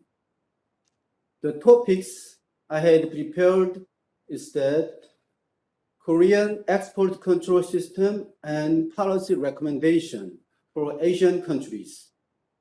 Before I start, I'd like to tell you that it is very nice to meet you, although this presentation is not a real-time presentation, but a pre-recorded video due to COVID-19. My presentation will be composed of 3 agendas. As you can see, Korea's export control policy and international export control policy regime will be touched upon, then policy recommendation will be followed. Let me begin my presentation with Korea's export control policy rules and regulations. First of all, I'd like to emphasize international standards. Korea is operating an export licensing system in accordance with international standards. We control the export of items that have high potential of being diverted into weapons in order to protect international peace and national security. Our legal grounds are Foreign Trade Act, Public Notice on Trade of Strategic Items, Defense Acquisition Program Act, Nuclear Safety Act. Strategic items Korea controls means any goods, software, and technology that have high potential of being appropriated for manufacturing, developing, or using weapons of mass destruction or conventional weapons. You can understand the strategic items, last paragraph of this slide, as a sort of common control list of the EAR, Export Administration Regulation in the USA. At this slide, I'd like to mention the licensing agencies and licensing procedures. Licensing agencies depends on controlled items. MOTI, Ministry of Trade, Industry and Energy, controls dual-use items, and SSC, Nuclear Safety and Security Commission, controls nuclear use items. DAPA, Defense Acquisition Program Administration, controls military use items. As for license types, there are individual license, comprehensive license, catch-all license, and so on. With regard to licensing procedures, there are 4 steps. The first step is classification. The second is license application. The third, review. And the final step is approval or denial. I will elaborate classification of items, first step of Korea's license procedure at this slide. To begin with, companies apply for professional classification or self-classification through S-Trade system. S-Trade system is a sort of internet-based online working platform. You can find out S-Trade function and roles on www.yestrade.go.kr. There are 2 types of classification in Korea. One is self-classification. Companies enter item information on S-Trade self-classification system and submit answers to questions on specifications. Companies can immediately check if the item falls under the category of strategic items, and then the classification results will be issued. The other is professional classification. Companies provide detailed information about an item via S-Trade professional classification system. KOSTI's technical experts determine whether the item constitutes a controlled strategic item or not. They will issue the classification results.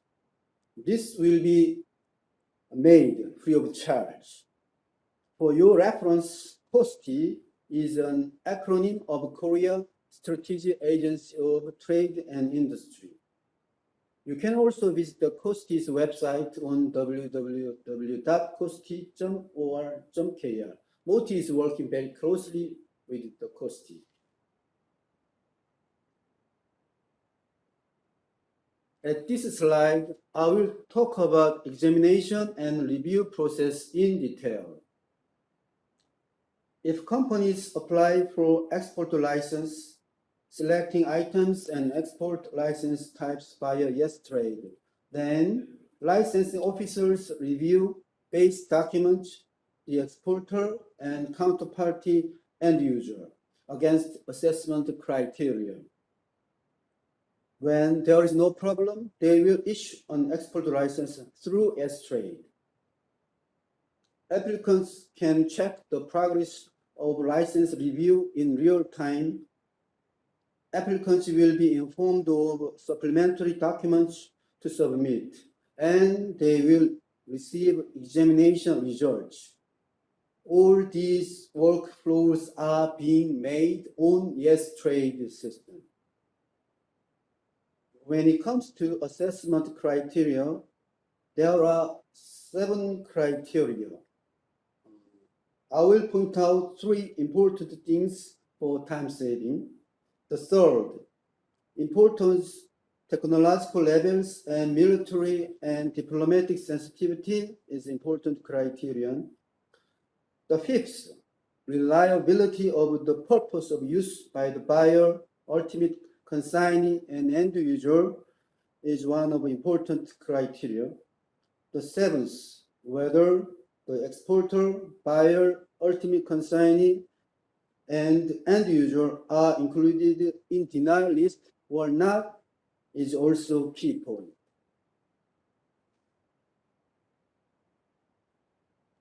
Let me also highlight the post-control as one of the important components of Korea's export control policy. Illegal export of strategic item is subject to strict penalties according to Foreign Trade Act. In case of criminal punishment, there will be up to 7 years of imprisonment or a fine of up to 5 times the value of the transaction. In case of administrative punishment, there will be prohibition on trade of strategic item for up to 3 years, order to receive a mandatory training and education.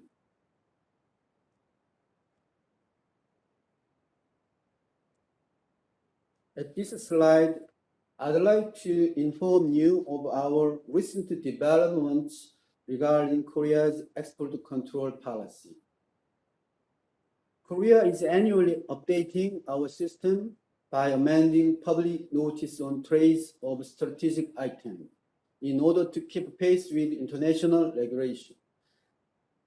regulation trends. It is necessary to amend the public notice on trade of strategic items in response to decisions by international export control regimes and corporate demands. Major changes, which is worthy of note, will be the expansion of country classification. Currently, the number of country categories is 3, and it will be 4. That is to say, Korea is trying to introduce the category of countries of concern.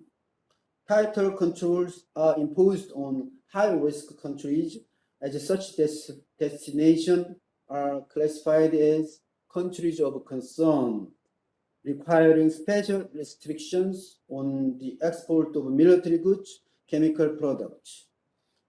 We are making effort to pursue UN Security Council resolution. Secondly, Korea will raise awareness of companies over catch-all provisions. Korea government will provide a checklist of catch-all controls and extensive list of importers requiring verification. The third, Korea will streamline the license application process for repeated exports. These amendments will be completed by December this year.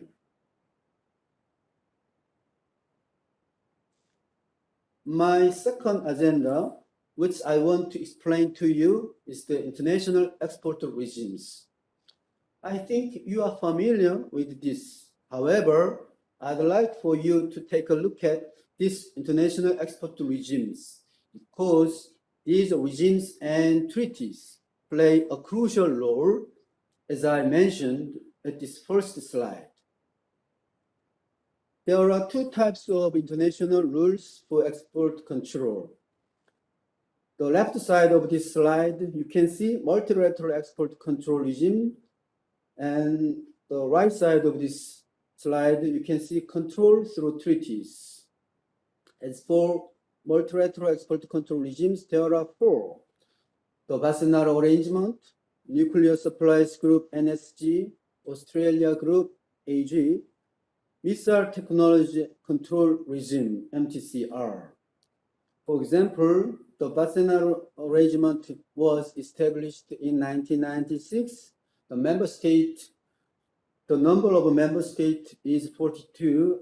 In Korea, joined the Wassenaar Arrangement in 1996. As you can see, Korea joined all four international control regimes. Regarding control through treaties, there are major two treaties: Chemical Weapons Convention, CWC, and Biological Weapons Convention. Please focus on the lower part of this slide, where some words are written in blue colors. The international regime establishes the basic principles of export control, the product performance, and specifications. The government of member countries reflect and enforce specific procedures and standards in their own domestic laws. My final topic is a sort of policy recommendation, because today's conference main participants are Asian countries. Prior to this policy recommendation, let me say briefly about the trade security environment. First, along with intensifying competition for technological advantages, the strengthening of export control is expected to be continued for a longer time. Secondly, scope of export control is expanding from traditional strategic items to non-strategic goods, foreign investments, and advanced technologies. The third, economic blockade is deepening. Against this security environment, I'd like to come up with a couple of policy recommendations. From the government point of view, I think it needs to identify the latest trends in international security and export control. Second, it needs to expand cooperation with like-minded countries. The third, it needs to improve systems to secure the effectiveness of the export control system. From the corporation's point of view, I think it needs to minimize risks by complying international export control law, including domestic law. Secondly, it needs to identify export control system and to increase its responsiveness. Third, it needs to introduce an internal compliance program. Thank you very much for your attention. Please don't hesitate to email me if you have any questions with regard to my presentation. I'll feedback to you as soon as possible. My email address, as you can see, is psh33@motie.go.kr. Thank you again for watching my presentation. I hope we will be able to meet face-to-face next time when COVID-19 is over. Thank you. Thank you, Mr. Park. It is nice introduction to international regimes and also Korean government's yes trade system. And Mr. Park also brought up an important issue of fast-changing trade environment, especially technological competition and accompanying expansion of export controls. Now that we have finished our presentations, let us move on to Q&A session. We have a short 5 minutes Q&A session. So feel free to ask any questions. I think we have one question for Ms. Janice. The question is, the case you presented as an example of finding red flags was quite impressive, and I believe it shows a good practice of government-industry cooperation. Could you recommend a good way to improve such a cooperation or any recommendation to maintain information sharing between government and industry? Ms. Janice? Thank you for that question, sir. Can you hear me clearly?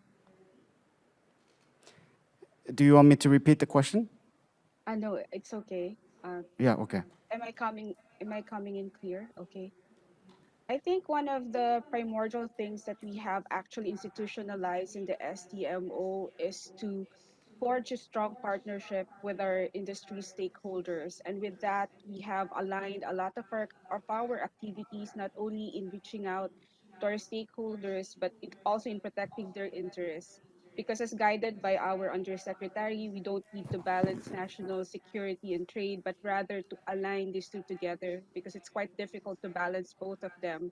So in this case, one of the best practice that we can share is that when you receive information from another country partners, to immediately reach out to your industry and inquire from them um, how you can assist them um, in protecting their items from being exported. Because in this case, the industry that we're talking about has no knowledge whatsoever that their items are being used in proliferation by non-state actors. So right now, what we're trying to do is that we're helping them and assisting them in setting up their own internal compliance program so that they can screen their end users. And we also institutionalize what we call our end user business advice so that if a company is not sure whether certain actors in the transaction are covered by multilateral sanctions by the UNSC or by unilateral sanctions by other countries, then they can always reach out to us anytime for assistance. I hope I answered that question, sir. Thank you. Yeah, that was a great answer. Ms. Janice Dimayakiak emphasized the internal compliance program and training. Okay, and I do not see any questions raised. So I believe we perfectly covered the topics today. To sum up, we learned every country has been working hard to achieve international peace and security through strategic goods control. We see more commonalities than differences, and we learned not only the cooperation between government and private sector, intra-government cooperation, but also the cooperation between Asian trade partners is the key to achieve this goal. Thank you all. Thank you all for attending, and I hope to see you all in future events. Thank you. Thank you again. Yes, thank you, Dr. Yan, and thank you all for your very active participation. Thank you once again to all speakers and especially the moderator, Dr. Yan. And now we will have a break for 1 hour before proceeding with the third session. So I would like to extend my gratitude to all participants who are joining us both on and offline. And the next session will begin at 1:10 in the afternoon. Thank you so much. Welcome back, ladies and gentlemen. Let us begin the third and last session of today's program. Under the theme of industry's effort for trade and security compliance, speakers from different global companies will deliver presentations. And first of all, Mr. Sandro Zero from SIEPS or SIEPS will give his presentation through a video clip. So let us watch the video. Good morning, ladies and gentlemen. My name is Sandro Zero, and I'm the president of the SIEPS, which is a French association of exporters of strategic goods. I was requested to present the support that SIEPS gives to the exporters. First of all, SIEPS is a non-profit and non-governmental association and of course is there since more than 25 years ago, but since the 1540 resolution has been published, has taken all the place in the dual use and non-proliferation field. SIEPS is a network of a number of activities and domains, such as aeronautics, aerospace, biological, chemical, communication, cyber technology, defense, electronics, heavy and precision mechanics, nuclear powers, and other domains. SIEPS is also a natural partner for the national authorities, as well as for the European authorities, which is the Commission most of the time, or international, because we interface with other national authorities. SIEPS has the chairmanship of the dual-use working group in Business Europe, which is representing all the industries in Brussels for the European institutions. And finally, SIEPS has the role as secretariat of the Network Against Proliferation, NAP, previously Botticelli project. What is the mission that SIEPS has?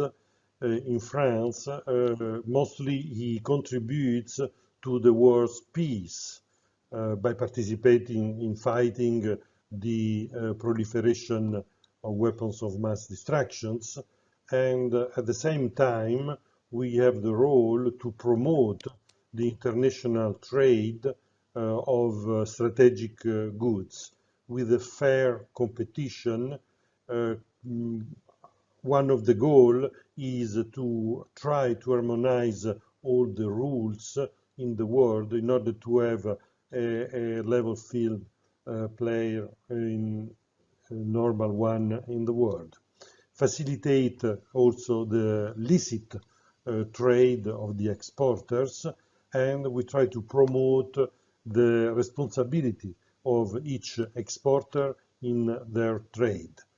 And finally, we consider that the members receive a label of export control compliance, or they receive a willing to comply with the export control compliances in all the countries where they operate.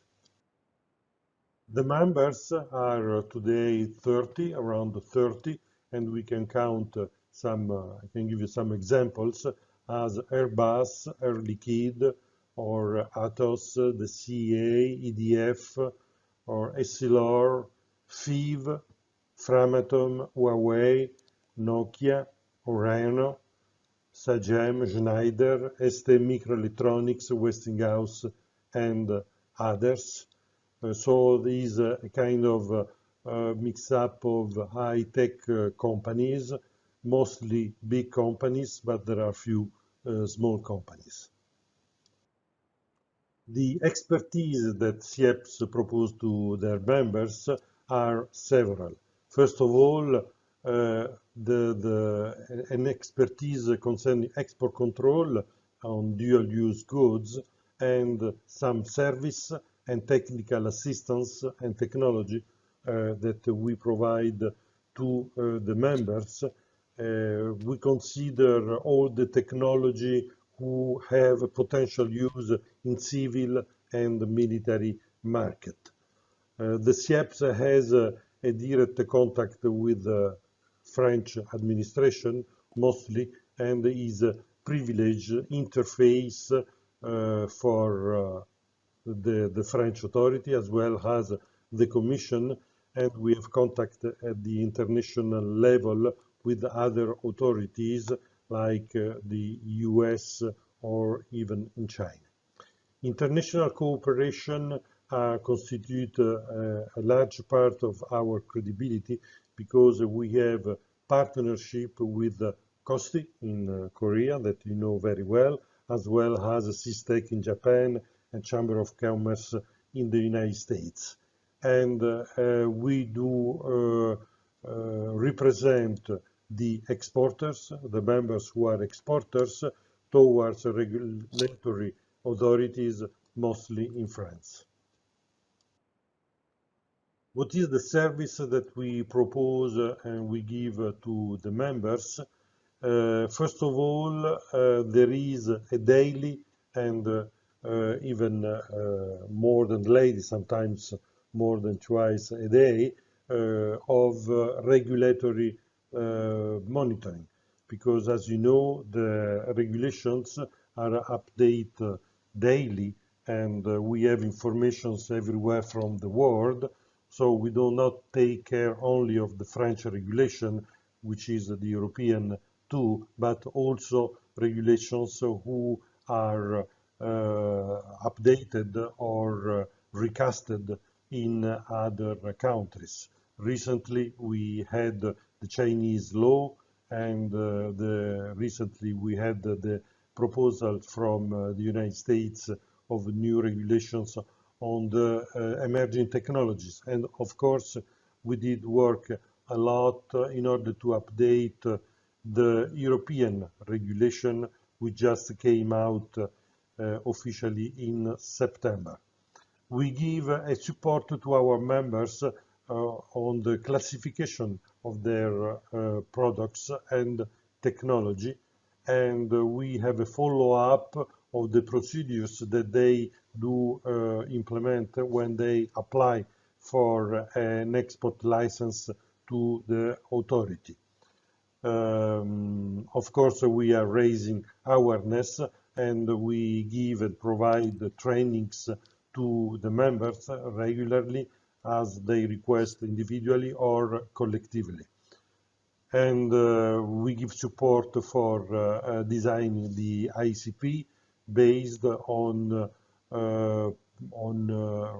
recommendations which have been recently published by the Commission for the industry. They publish an ICP for industry since 2019, and we have a new one published in 2021 for an ICP for the research. And finally, we organize workshops on several issues of interest for the members, as intangible transfers, clouds, recast of EU regulation, new Chinese regulation, and emerging technologies. Other activities for the benefit of the members are the establishment and promotion of industrial positions. We consult with our members and we compile a summary of the position of the different members that we propose to the national or European regulators, as it happens very often. The last one was consultations on the blocking law. We give a technical support to other professional federations such as MEDEF, Orgolime, FIEC and Digital Europe, because we have experts of different domain in export control. And we give technical support even to the administrations when they request some support, and even on the preparing the update, the annual yearly update of the list of controlled products. Finally, we prepare ICP guidelines for the use of small, medium enterprises, as well as the big one when requested. We have several cooperations in the world, mostly with KOSTI, that you already know, of course, Sys in Japan, ESARDA for nuclear, Orgelheim, which is represented the electronics and electric companies in Europe, Business Europe, which is representing in Brussels against the European institutions all the industries in Europe, and as well as the US Chamber of Commerce. And we have a special role in the NAP project, which is initially called the Botticelli project, which is a network of industries and governments who are committed for the non-proliferation. And we do participate in a recent outreach P2P, partner-to-partner program, which is promoted by the European Commission. Another scope of our work for the members, and even more than the members, are raising awareness and training. Training on dual-use military and customs at fairs. We give courses to the Paris-La Sorbonne, which is one of the most known universities in France, as well as some foreign one in Kobe, for instance, in the frame of a French-Japanese cooperation, which is called INGIR. We support a PhD courses, which is a national courses in 3 years, and we have initial contact with the Franco-Chinese universities as Central Beijing and IFSEN Taishan. In addition, we give conferences and we organize workshops in different domains. For instance, we did participate to the last comprehensive review meeting in the United Nations, the comprehensive review meeting for the 1540 resolution in New York, and we are preparing the next one, which should be in 2021, but it seems that is delayed. We have a regular participation to the Wiesbaden program, so in Frankfurt, Seoul, a few years ago as well in Wiesbaden, and we regularly participate to ESARDA workshops, and we are member of the ESARDA steering committee. What is the actuality, the new stuff we work on recently? The recast of the EU dual-use regulation, which has been published in May this year, and which has been implemented in September this year. We have been working for 5 years in consultation with our members, our governments, and we have delivered the positions to Business Europe and to the European Commission, as well as the European Parliament.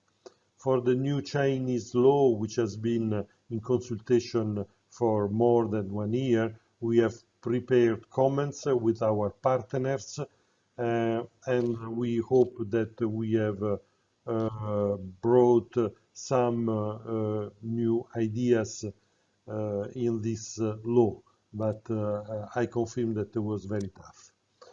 We are involved in the US emerging technology proposal because we have addressed to the US administration several comments on this proposal, and we are part of the Trade and Technology Council, which has been recently promoted between EU and the US, and we are part of the working group number 7, which is dedicated to export control. In addition, we have the chairmanship of the working group, dual-use working group in Business Europe, and we contribute to the regular survey that SIPRI, the Swedish Institute, organize regularly. We have an old-standing cooperation with KOSTI since 2017. I call it old because it was the first one. And we prepare regular export control modules to update our trainings. The organization of SIEPS is very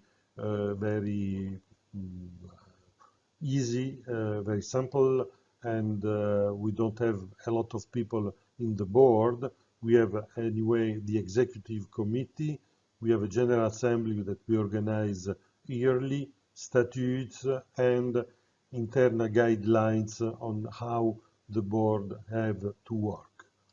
And finally, this is the executive committee with Dominique Lamoureux, which is honorary president, myself, and I'm honored to be the president of the SIEPS, as well as Emmanuel Lardeux, who is from Air Liquide, and he is the vice president treasurer, and Alexis Burnel from Oreno, which is vice president secretary, without forgetting, of course, Marie-Josée Lecaille, which is assisting all these people.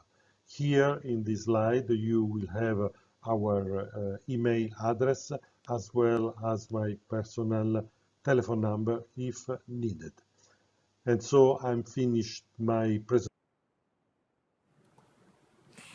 All right, thank you, Mr. Sandro Zero. Especially he talked about SIEP's role in promoting the international trade of dual-use goods, among others, through export control and also other measures related to laws and regulations. Next, Ms. Marina Hausen from Siemens will deliver a presentation online. So please welcome her. Morning, everyone. Can you see and hear me?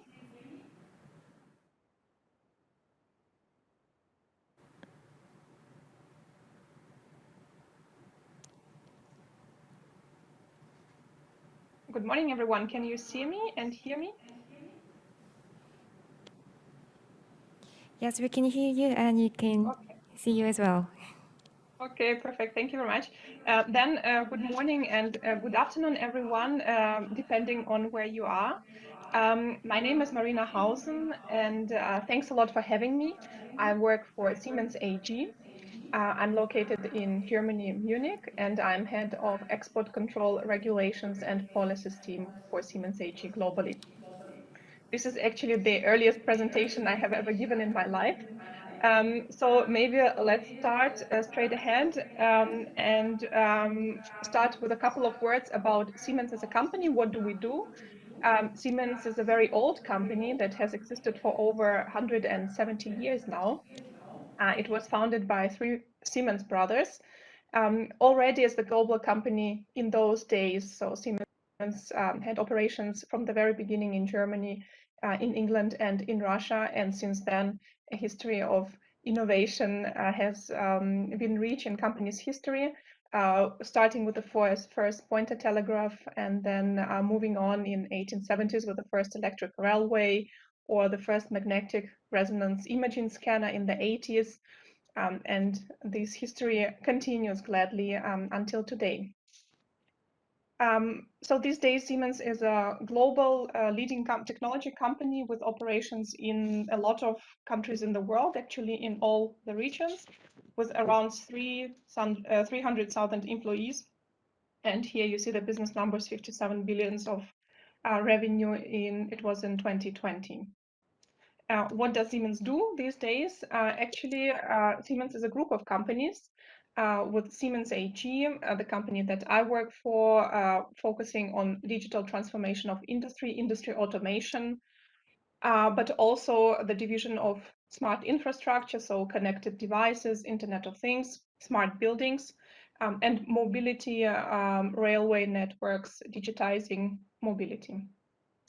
Also, Siemens Healthineers is a separate company focusing on healthcare systems, which is also very strong in Korea, so you may know it as well. And Siemens Energy, which was separated last year and has its focus on energy production and transformation generation. Siemens has a long also history in Korea, has been present in the country for many years now. It has a large presence of over 2,000 people.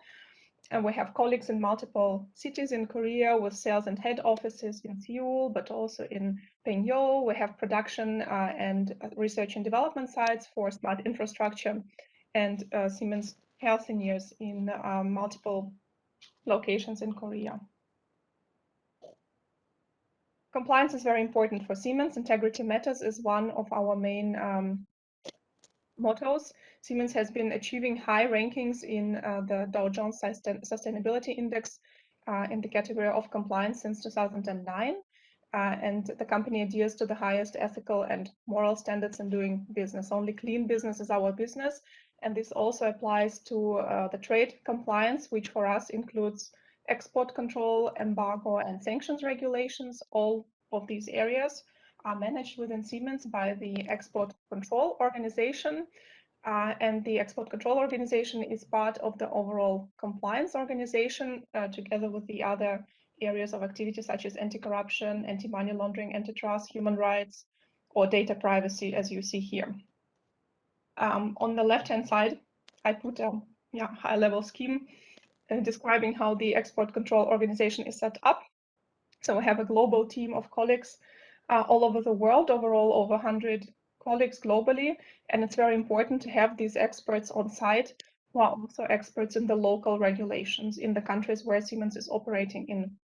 We have the Export Control Commissioner as head of the global organization and who has a direct link to the Export Control Officer, who is a board member of the Siemens board.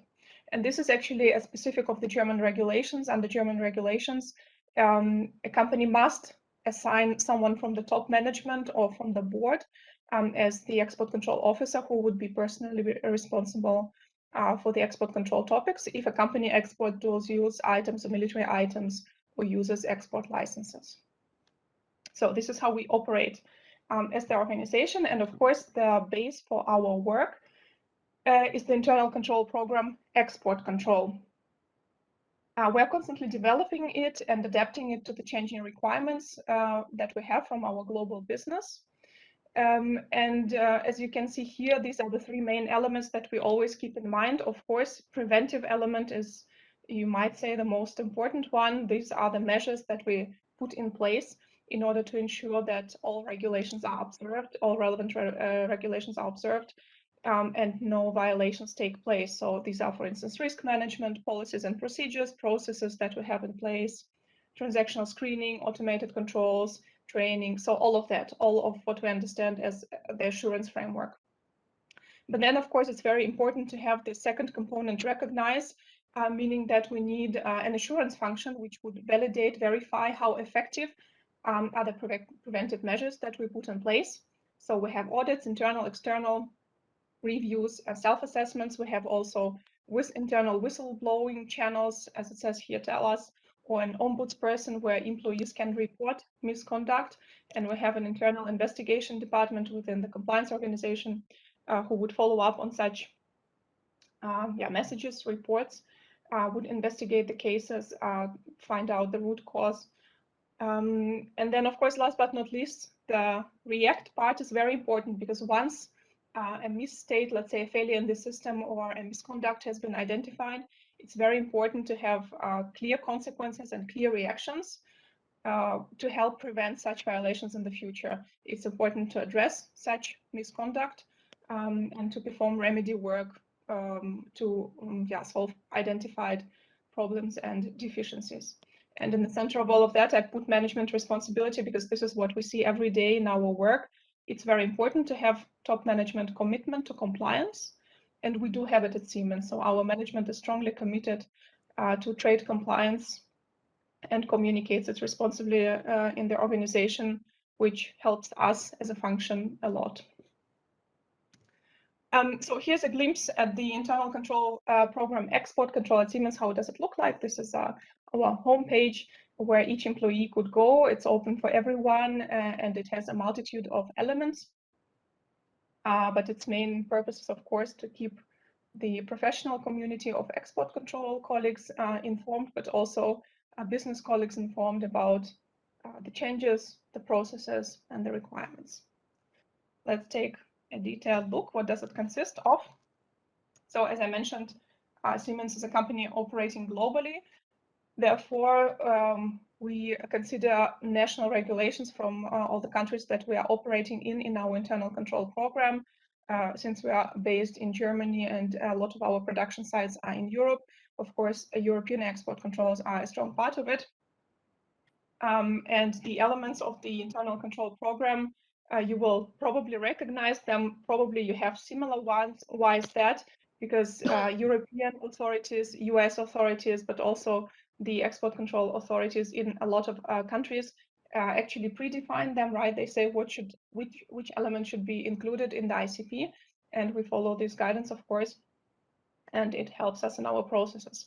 So first, for sure, is guidance and work instructions. So we have a condensed summary of relevant legal regulations in our ICP, and we have work instructions and process descriptions, who needs to do what and when. And then very important, transactional screening. We have central tools in place for global use. They are maintained and managed centrally so that all Siemens businesses anywhere in the world use the same solution with the same contents and get the same results. Our tools are integrated in the ERP processes. We are going to take a look at them in a second. This is very important and very helpful because this way we can have direct controls of transactions, direct blocks in the process when required. Training and awareness is a very important part of the ICP.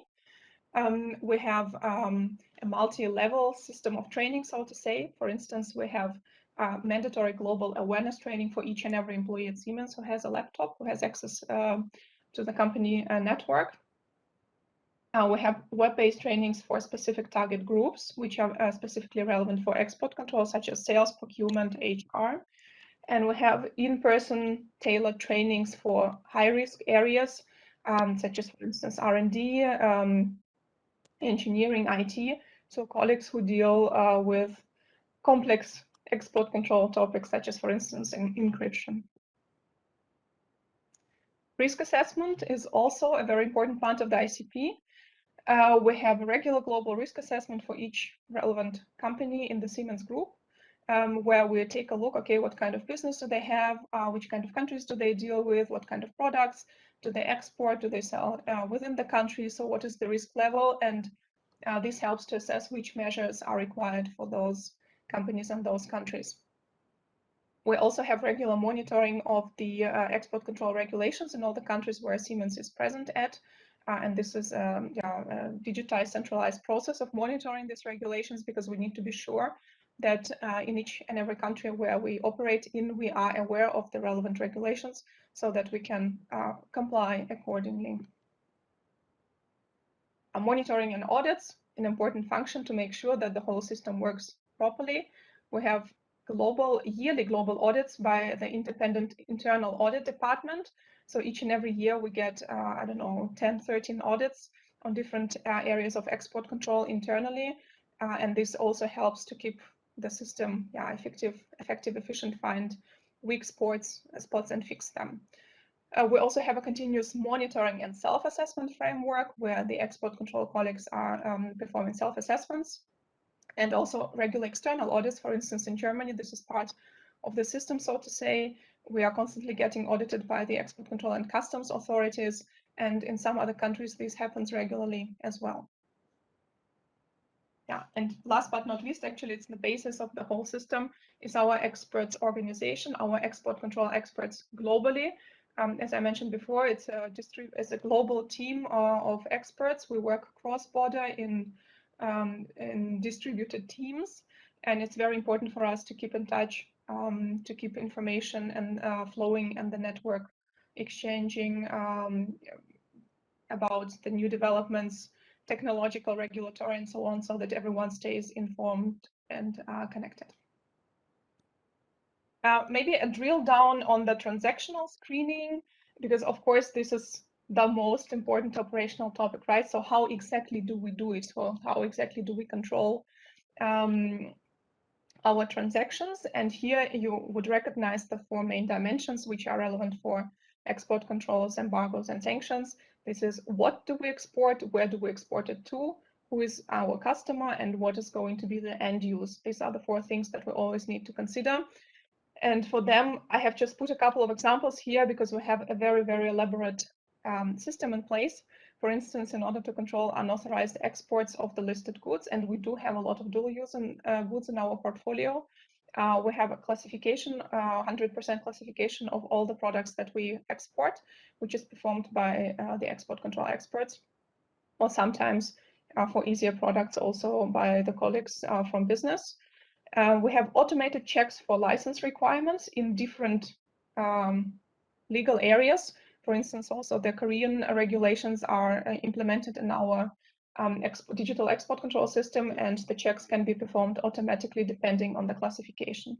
We also even have automated assignment of general licenses and license exceptions, because, for instance, out of Germany, we use a lot of general, so-called general authorizations for exports. Then here on the right-hand side, control of deliveries to embargoed countries. What do we do here? We have automated address screening in place. We also have, since pretty recently for our software business, which is also growing very fast, geo-IP blocking. So we identify IP addresses of the users who access our servers and can define from which country they come and see whether a block is required in order to perform a control measure. Control of deliveries to sanctioned parties. We, of course, perform the regular sanctioned party name screening, which I guess a lot of you do as well.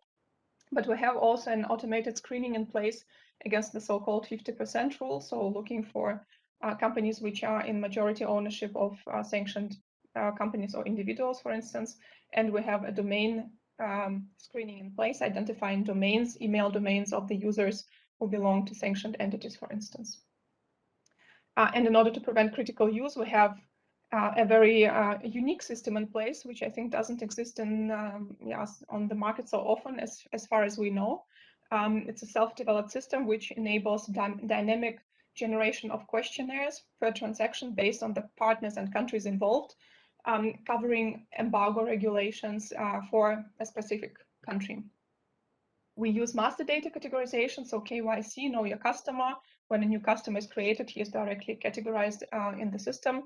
We have keyword search for critical words in the company name, such as, I don't know, defense, atomic, nuclear, these kind of things. Of course, we also use end-use certification and strong contract language in order to safeguard our business in the critical areas. And then last but not least, how are all these controls possible in all these millions and millions of transactions that we have worldwide? Of course, only with the use of digital tools. The tools are critical to ensure compliance with the regulations. Automated controls ensure consistency of processes and high level of assurance, because we have the same rules applied in each and every country. The controls are very strong and implemented centrally in the system, so that all the countries use the same tools and the same processes. We are constantly developing and updating them to adapt them to the changing legal requirements and the business needs. You see here a couple of tools that we have in place. They're actually all in-house developed, specific for us, specific for our needs. And what's very important is that they are integrated into the ERP systems where all the business transactions take place. That's very important, so that the blocks can be set if required, if there are red flags, if there are indications that a license is required or a transaction is maybe prohibited, and those blocks can be removed or released, so to say, only by the authorized export control employees. And this system overall works very well for us. With that, I come to the end of my presentation. I thank you very much for your attention and for having me. And I hope one day we can meet in person at one of these conferences and talk more about the interesting export control topics. So here are my contacts. Don't hesitate to reach out. And thank you very much for your attention. All right, thank you, Marina. She talked about the overall implementation efforts of the global company Siemens. Thank you so much, Marina, for joining us in real time despite the time differences. And we will have a Q&A session at the end of this session after we listen to the presentation from DHL. So Marina, please stay with us for a while. And last but not least, Rachel Bay from DHL will deliver a presentation. So please welcome her. Good afternoon and very warm greeting to everyone. My name is Rachel Bay from DHL Express, and I am Director of Asia Pacific Export Compliance, looking after Regional Screening Center located in Kuala Lumpur, Malaysia, and also act as Regional Export Control Officer for Asia Pacific. First and foremost, I would like to express my sincere appreciation to Korean Ministry of Trade, Industry and Energy for inviting me to share our experience from DHL perspective in regards to export control and compliance practice in place. I hope this sharing will be beneficial to everyone and we all able to learn from each other throughout this section. Before we delve further, allow me to provide a brief introduction to Dpdhl. Dpdhl is the world leading logistics company, and Deutsche Post Dpdhl is a home to two strong brands. The first brand referring to Deutsche Post, the post for Germany. Second brand is referring to DHL, the logistics company for the world. Further to this, Dpdhl, a global company with a unique profile. Dpdhl is also Germany's #1 mail and parcel service provider, #1 in international express delivery and contract logistics, a leader in the forwarding business and a global e-commerce enabler. When we look at the Dpdhl overall structure, Dpdhl contains of 5 corporate divisions. #1, Post Pass Germany. #2, Express, providing the transport service to deliver urgent document and goods on time from door to door. #3, Global Forwarding. And then #4, Supply Chain. Supply chain is the world leader in the contract logistics market, including warehouse, as well as value-added service. #5, e-commerce solution. This is a new business model started in 2019, and it focuses on domestic and downtime definite international parcel delivery. Let's move on to a quick snapshot of our Dpdhl in terms of some key facts for year 2020. Quite a lot of information is available here. I think the main key facts we want to share, #1 is employ. We employ about 570,000 employees in 220 countries and territories. When we look at the Express division handles over 1 million time-definite international shipment per day. And you also, if you look at the e-commerce, last year e-commerce able to deliver and support over 1 billion shipment per year. What is the Dpdhl strategy? Dpdhl main focus is sustainability aligned with the strategy 2025. This page will explain each dimension under strategy 2025. What is our purpose, vision, and value? Our mission, excellence simply deliver. Our business unit focus. The company is focusing even more constantly on the sustained potential for profitable long-term growth contains its core logistics business. Furthermore, this will stepping up the digital transformation of the group that is already underway in all business divisions. Moving toward to DHL Express, where I'm coming from, and then which we're going to share more detail. How do you manage the export compliance for Asia Pacific? It is the greatest international express company in the world. Also a market leader in express delivery. That is DHL Express. DHL Express, our customer proposition, it is we pick up and we deliver document and parcel as fast as possible around the world as per scheduled express network. We help to support and maintain the world trade by enabling our customers to expand their business to and from any country. DHL Express, what is our core service? Our core service consists of international door-to-door service, fast and reliable every time. Focus on pieces up to 30 kilogram and shipment up to 300 kilogram. Full track and trace capability throughout the network. This page is quite complicated, but it gives you some flavor, some information about DHL Express core product. The main core product we offer to our loyal customer is time-definite international and domestic.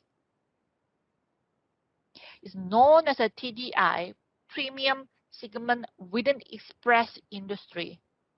It's a dedicated delivery at the scheduled time of the day, example like a 9 a.m. or 12 p.m. or 3 p.m.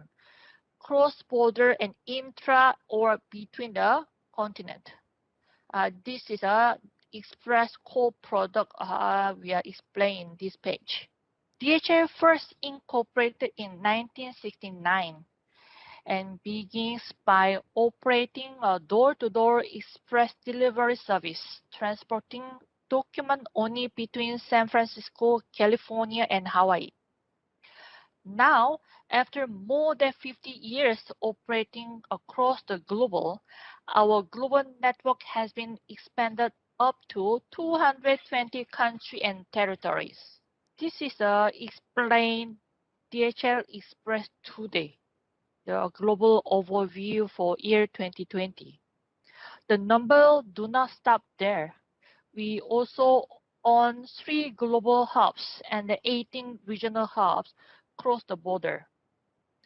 Furthermore, we own 280 dedicated aircraft and schedule 2.2 thousand flights per day. Today, DHL Express has served 2.7 million customers and will continue to serve more in the future. Moving on to next agenda, which is export control in DHL Express. In a nutshell, our control are embedded in our process. What is a DHL Express export control? We control end-to-end supply chain. Track trace allow for location of shipment to be traceable back to origin. We do perform the required screening on the shipper and consignee detail along with the sanctioned country screening, which is aligned with the internal compliance program. We have and maintain the record. We establish business relationship and also shipping history. We have dedicated regional screening center located at Kuala Lumpur, Costa Rica, and Prague, staffed by employees with the relevant experience and background. We also have security department employed with a law enforcement background. Last but not least, we have protocol to prevent unauthorized interference with a shipment. Example like access control or a visitor escort policy. Before we move to internal compliance program, allow me to introduce export control and sanction compliance program under DHL Express. Export control and sanction compliance program is one of Dpdhl group policy that imposes the obligation to all the business units to comply with all applicable export control and sanction law and regulation. It is a very comprehensive program designed to ensure all business units are aligned and meet the compliance requirement enforced globally. From this program, internal compliance programs are developed and designed to expand the principle and standard of export control and sanction. For DHL Express, our ICP, internal compliance program, contains of 8 pillars. First, Number 1, senior management commitment. 2, organization and resource. 3, risk assessment. 4, written policy and procedure. 5, training. 6, audit and monitoring. 7, reporting and investigation. 8, record keeping. We shall go into some of the detail for each pillars. To support the execution of a Dpdhl group global trade compliance policy, a strong commitment from Dpdhl Board of Management and the senior management of each corporate division is required to carry out the duty. This is very important in order to ensure all applicable export control and sanction law and regulation are in compliance. In terms of organization and resource, each business unit shall maintain the necessary staff and resource to carry out day-to-day operation. But in terms of structure and governance of export control in DHL Express, generally it divides into 3 main layers. Global Trade Law Office carry the responsibility to setting the policy for Dpdhl in area of export control and sanction compliance program, focusing on legal advice. Secondly, Divisional Export Control Officer, who responsible to manage the business unit export control and sanction compliance program. Lastly, Regional Export Control Officer, who has a responsibility for regional level implementation of the program and also manage and support screening center. Currently, we do have 3 dedicated screening centers globally. It is to carry and perform day-to-day screening related operational activity as for operating procedure. Those 3 screening centers located in Prague to covering EU, SSAA, and Manat region, and Kuala Lumpur covering for Asia and China, and also for America and US at Costa Rica. Third pillar is referring to risk assessment. Risk assessment is a very important because it is to evaluate potential compliance risk and the adequacy of a risk mitigation that exists in activity undertaken. The goal is to reduce and eliminate the likelihood and or its impact that could turn into actual non-compliance situation. For DHL Express, the risk assessment has been carried out on a regular basis to determine and understand current situation and to plan the risk mitigation. One important aspect of compliance is to have very clear direction, process, documentation on how to carry out day-to-day operation to prevent the employee from the creating process or validation error. This is where fourth pillar of ICP comes into picture. Proper internal documentation in a single platform will give clear understanding to all corporate divisions in regards to adhering to business requirements. Some of the example Dpdhl and DHL Express having in terms of written policy and procedure, export control and sanction compliance manual, global standing operating procedure, internal training material, process flow, and job aid. This documentation gives very clear picture of what we need to do day to day to make sure we understand what we are doing and what do we need to do and what kind of action to be carried out in case there's any gaps identified. Next pillar is referring to training. Apart from internal documentation, training also play a vital role in order to maintain an appropriate level of awareness and understanding of any trend, changes, and interpretation that impact the operation. In order to ensure all the relevant staff to be equipped with adequate training, an internal training catalog and calendar has been developed, which contains of a comprehensive training program. Example like corporate training, divisional and operational training, and internal external training are available for all the relevant staff in DHL Express to participate and then join to maintain the awareness and the knowledge what required to perform the job. 6 pillars of ICP touch on audit and monitoring. Audit and monitoring are one of the tools to measure the effectiveness of day-to-day process. Through the internal self-assessment and quality audit program, we will able to identify gaps, analyzing the root cause, and brainstorm the action plan. Example, what did DHL Express carry under the audits and monitoring? We do have such as peer review and country self-assessment and corporate audit. This is some of the sample form to carry the audit and monitoring. And also in the event any potential non-compliance or violation has been identified, it must be reported to management as per defined reporting channel for further investigation.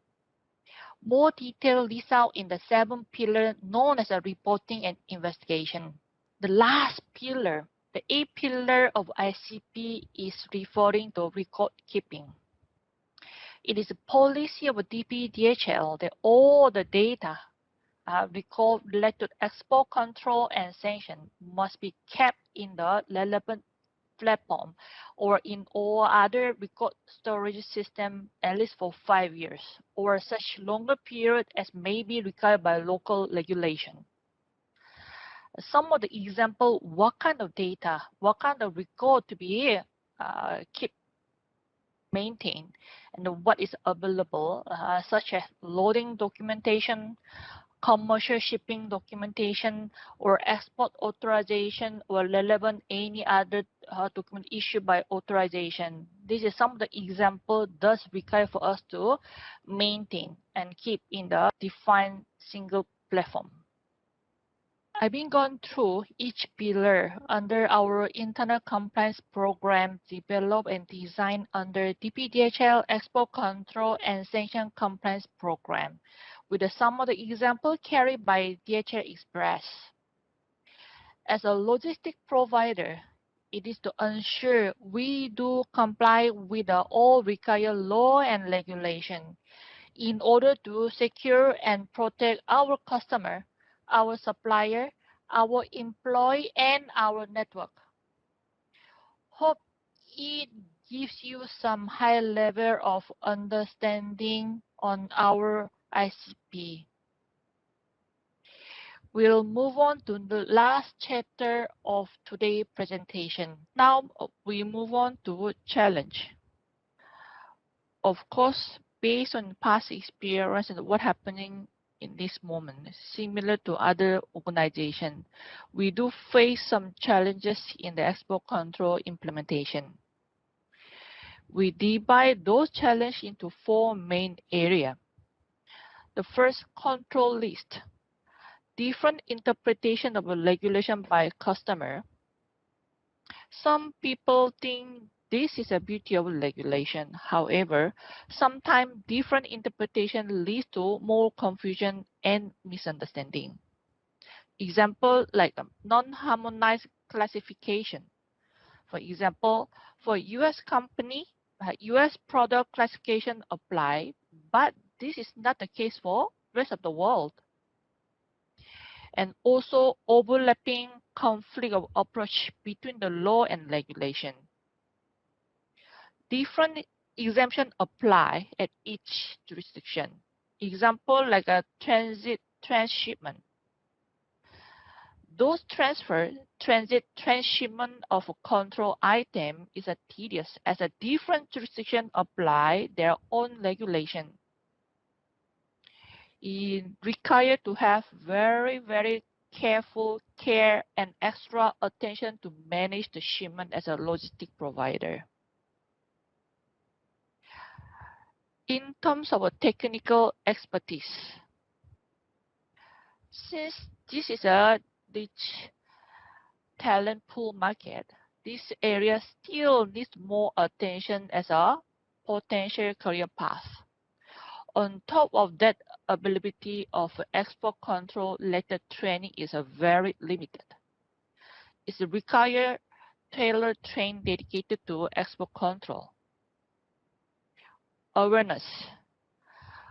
Awareness also is one of the challenges we are facing currently.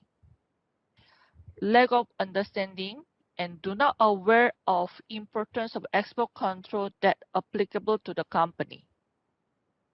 Example like accurate declaration information required when the shipping with a complete detail. How important is to have proper and accurate data information for export control. Still need to put a lot of effort to increase the awareness in the business and public. Lastly, system capability. Regulatory change has an impact on process, system, and resource. This implementation may require extra resource and new system update to cater the requirement. Definitely, it will take some time as a system capability has some sort of limitation. Last item, local language. Example, currently it is tedious to ask there is a lack of system or provider that can provide 100% accurate translation from local language to Latin character for screening purpose like a denial party or a sanction list.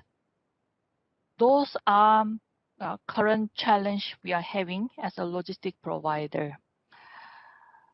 I think most of the industry has a similar challenge which we are having in this moment under export control. Let's move on to next page. All these challenges have never stopped us from keep moving with a passion and can-do spirit. DHL Express will continue to deliver great service quality to our customer. Before I end this presentation, here are a few key takeaways to everyone in here. First, internal compliance program is very important to every compliance unit in each business division. The company needs to demonstrate the right commitment to ICP and set a clear internal policy and procedure with a clear communication. Number two, increase general awareness across all the sector is required for export control so that everyone is able to play a critical role in spotting red flag for potential violation. Last, sharing and learning the best practice among industry and from the government would be beneficial to everyone. Collaboration between government and industry is crucial in building relationship and creating partnership. To educate industry on the importance of export control trade law besides providing latest development or clear guidance in this area. To sum up my sharing, it is very crucial for organization to adhere to export control if one would want to expand their horizon. This should be also aligned with the implementation of ICP and strong commitment to demonstrate. I hope all of you, even myself, will gain some benefit or take away from this section. On behalf of DHL, thanks again, and we are looking forward to having more such collaboration and engagement between the government and industry. That's all from my end. Thank you. Okay, thank you, Ms. Rachel Bae, for your very excellent presentations. So through all these three presentations, we could have an in-depth understanding of the implementation efforts for trade and security of three different global companies. Thank you all once again. We have so far listened to presentations on different subjects, and I hope that you all had a very good time to learn about a new aspect of trade and security in the world, and also to get knowledge and information related to trade and security as well. I believe you have a lot of questions and curiosities. So if you have any questions, please leave them on the chat box so that I can deliver them to the speakers on behalf of you. And now, so we will have a Q&A session. So as I mentioned just before, if you have any questions, please leave them on the chat box so that I can deliver them to the speakers. And while we are waiting for some questions to come up, I would like to deliver one question to our second speaker, Ms. Marina Hausen. So, Marina, are you there? Yes, hello, I'm here. Yes, so I will read a question that is posed to you. So the question is that it looks very efficient for you to have automated compliance system, such as automated screening system. And how do you allocate expert involvement in such automated process? I'm not very sure how you mean the question, but maybe what I can say is that we have a central governance team in place for governance export control. This is the team that I'm leading. We are located in the headquarters. We have a team of subject matter experts who put the contents into the central systems. And we have a team of technical and process experts who know business processes in SAP. And together we develop these tools, which of course requires quite some effort to develop effective and efficient tools. But by having these tools, we actually take a lot of effort from the organization globally, because our colleagues in the business are then using these automated processes. The screening is taking place in the background, and typically not so much involvement is required. So a lot of, I think the rate of automation of transactions is over 90%. So over 90% of transactions happen without any blocks due to export control in the process. And then when the blocks do occur, we have very clear responsibilities in terms of who has to evaluate these blocks and how can they be released. So maybe also you meant with your question that how are resources distributed to that purpose. And so we have export control colleagues responsible for each and every country, each and every region. They receive those blocks in the systems and then analyze the transactions, document the results in the specific tools and release them. Overall, it works pretty good. We also use cross-border teams and where we have a group of experts taking care of multiple countries. This is also helping us to use our resources more effectively and make sure that the people that we have in the organization can actually handle the workload that we have.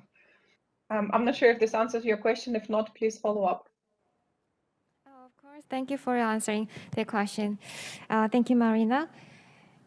And it seems like we've got no more questions. So let's wrap up this session and go on to the next session. And we are now approaching the end of the first International Conference on Trade and Security 2021.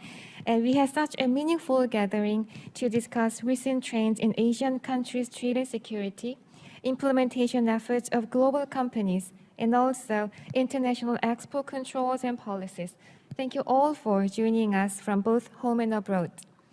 Now, President Lee Eun-ho from Korean Security Agency of Trade and Industry will deliver closing remarks. So please welcome him with a big round of applause.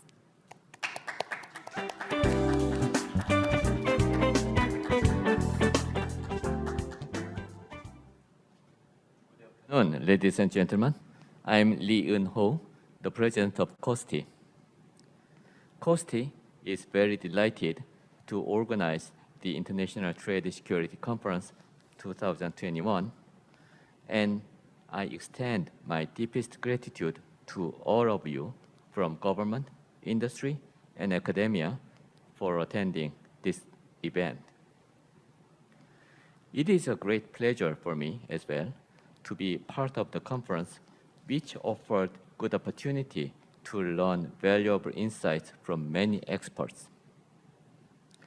As discussed in today's conference, rapid changes in international trade environments are posing a number of challenges to governments and business around the world. As new technologies are being developed rapidly, it raises difficult questions on how to control the technologies that are being intangibly transferred, or how to set up a scope of control for the emerging technologies.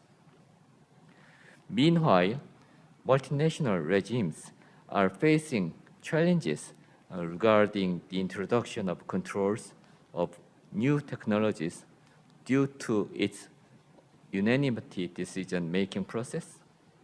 And it is another challenge to reach a common standard of control regarding these technologies with the member countries and the countries outside of the regime as well. It was again emphasized that government-industry cooperation is very important in export control implementation. Export control is more effective when and if the government and industry cooperate actively, for example, in terms of information sharing. And we could also see industry outreach to raise awareness was important in this view. Today, we have seen how the industry with businesses in several countries comply with export controls, and this kind of compliance is important in the whole supply chain security. Ensuring stability and security of supply chains is particularly important to Asian countries, as they are major beneficiaries of globalization. Although it is regrettable that this conference had to be held in a partially virtual manner, I hope it continues to serve as a forum to share the status of strategic export controls and discuss ways for their improvement. Once again, thank you everyone for your participation, and I would also like to send my appreciation to those who have worked hard to organize this event. Thank you.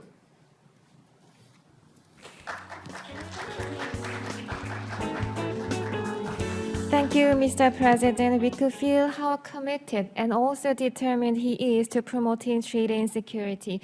As he mentioned, I think this is a very important time that we all have to pay keen attention on the trade and security. Thank you once again, Mr. President. With that, this all concludes the first International Conference on Trade and Security. Thank you all for joining us online despite your busy schedule. And I also would like to say thank you to all the organizers and staff members. I hope that the COVID-19 pandemic will end soon so that we can meet all together in person next time. Thank you so much, ladies and gentlemen. Have a good day. Thank you. Thank you.